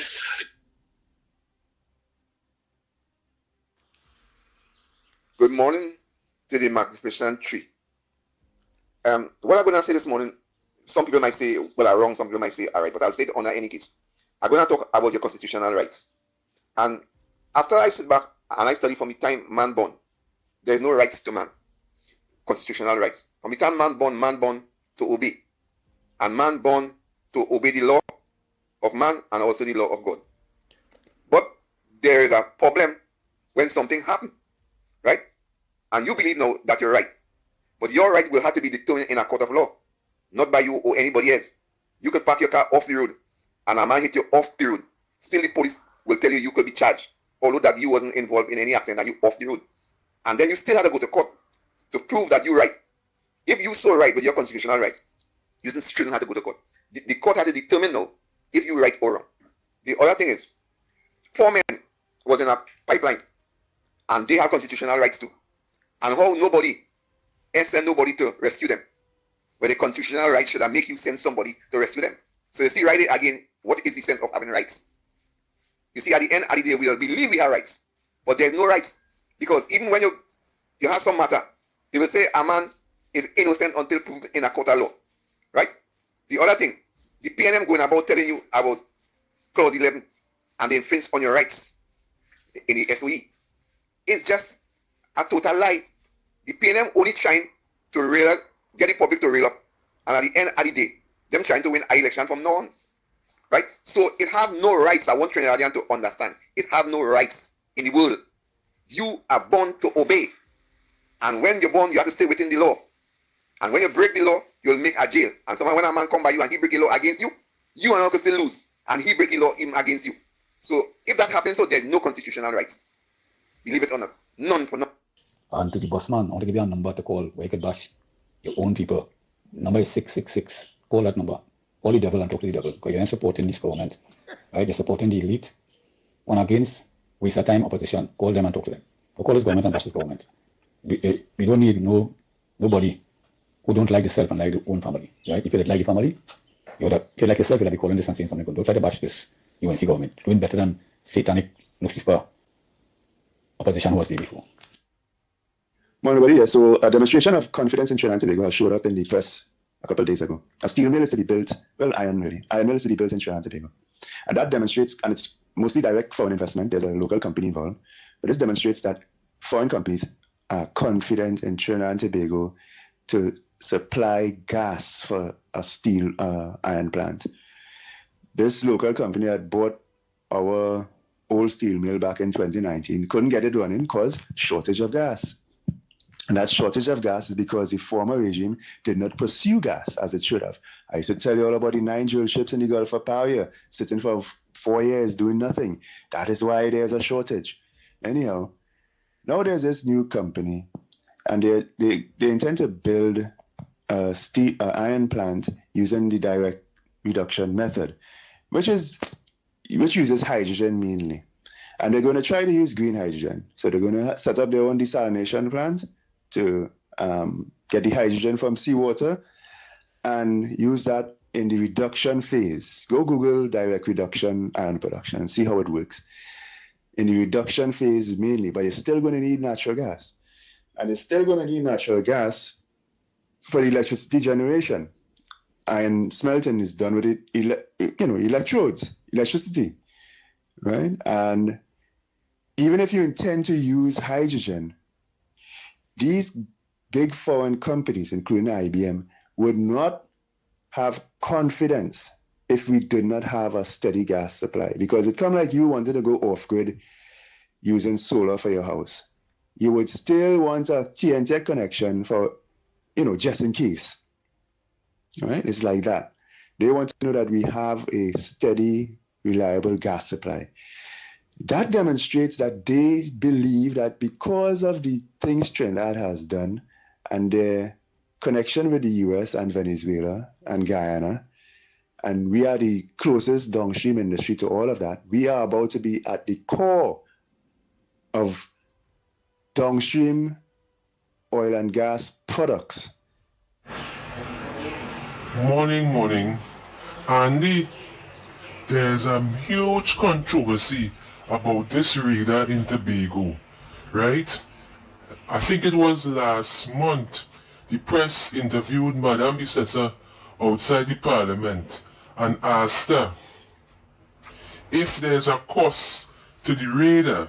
She said that the raider costs $3 million to run each day. The same one that the US military put in Tobago. But she said the taxpayer is not paying that bill. However, I was listening to I-95.1 this morning with Ernie and Bert, right? The two long-standing talk show hosts with many years of experience, and they were saying that Sturge is adamant that he wants something else put in that is cheaper and would not be so expensive because it seems to be a burden on the economy. So I want to know if the government continues to withhold information from the public, act in a secret manner, or in some cases move in a way that people consider to be sneaky and cagey, then all these gaps will be filled by propaganda, false stories, the media will distort things, etc. But in that case, the government look for it because the government is not informing the people about what agreement was signed with USA, past and present since this regime took office, right? Because it is raising eyebrows, and the talk on the media is the government is supporting war crimes, which is what I said recently. Also, I want to tell the government of Trinidad and Tobago, the Prime Minister should try and come out of this arrangement with supporting US President Donald Trump, because I think Trump is starting to become a murderous, raging demon. He's a serial killer. He is a tyrannical dictator. Do you know that Trump has told South Africa? Do you know South Africa? Quick, because Africa, 1 minute. That because of how they are not listening to him and doing his bidding, he's going to drop some bombs and missiles on them. Now, if the government of Trinidad and Tobago is associating this country with a regime that hijacks boats, bombs countries, kidnaps leaders, and dictates the pace of how things should run, then we are in a very sorry situation. Thank you very much. It's weekend. Don't forget later, Pagos for Lennox. Oh, Smith. yes. And Coming up next, as you say, so you all were clear on the issues of people getting the money out of that work program that was created. Yes, that so make stay work locked program on. that was, Stay locked on to Mr. X and our boy Stefan Rees on off the record, okay? So Trinidad to go after God from the concerns. Be safe on the nation's roads until Monday morning, please God. Yes, Monday morning, please God. Same time, same place, right here on Talk City. The Ground Report. We are out of here. That's right. TTT News every night at 7. TTT News, committed, accurate, relevant. Talk City 91.1. Thought-provoking conversations, bold perspectives, voices you trust. Talk City 91.1. Bigger, bolder, and more powerful than ever before. Yes, Talk City 91.1 FM. A brand new era of talk radio is here with voices you know, trust, and respect. respect. Get ready for an all-new lineup of the very best in talk. Andy Williams, Lennox Smith, Stephen Reese, Mr. X, Derek Charbodi, Roland Stewart, Sharon Farfan, Sudath Prasad, Heavy Duty, Alex Asing, Karen Francisco, Cherry-Leen Lewis, Short Pants, and more of the voices shaping the national conversation. From hard-hitting current affairs to real community issues, culture, politics, social development, and the stories that matter most to you. This is where Trinidad and Tobago comes to talk.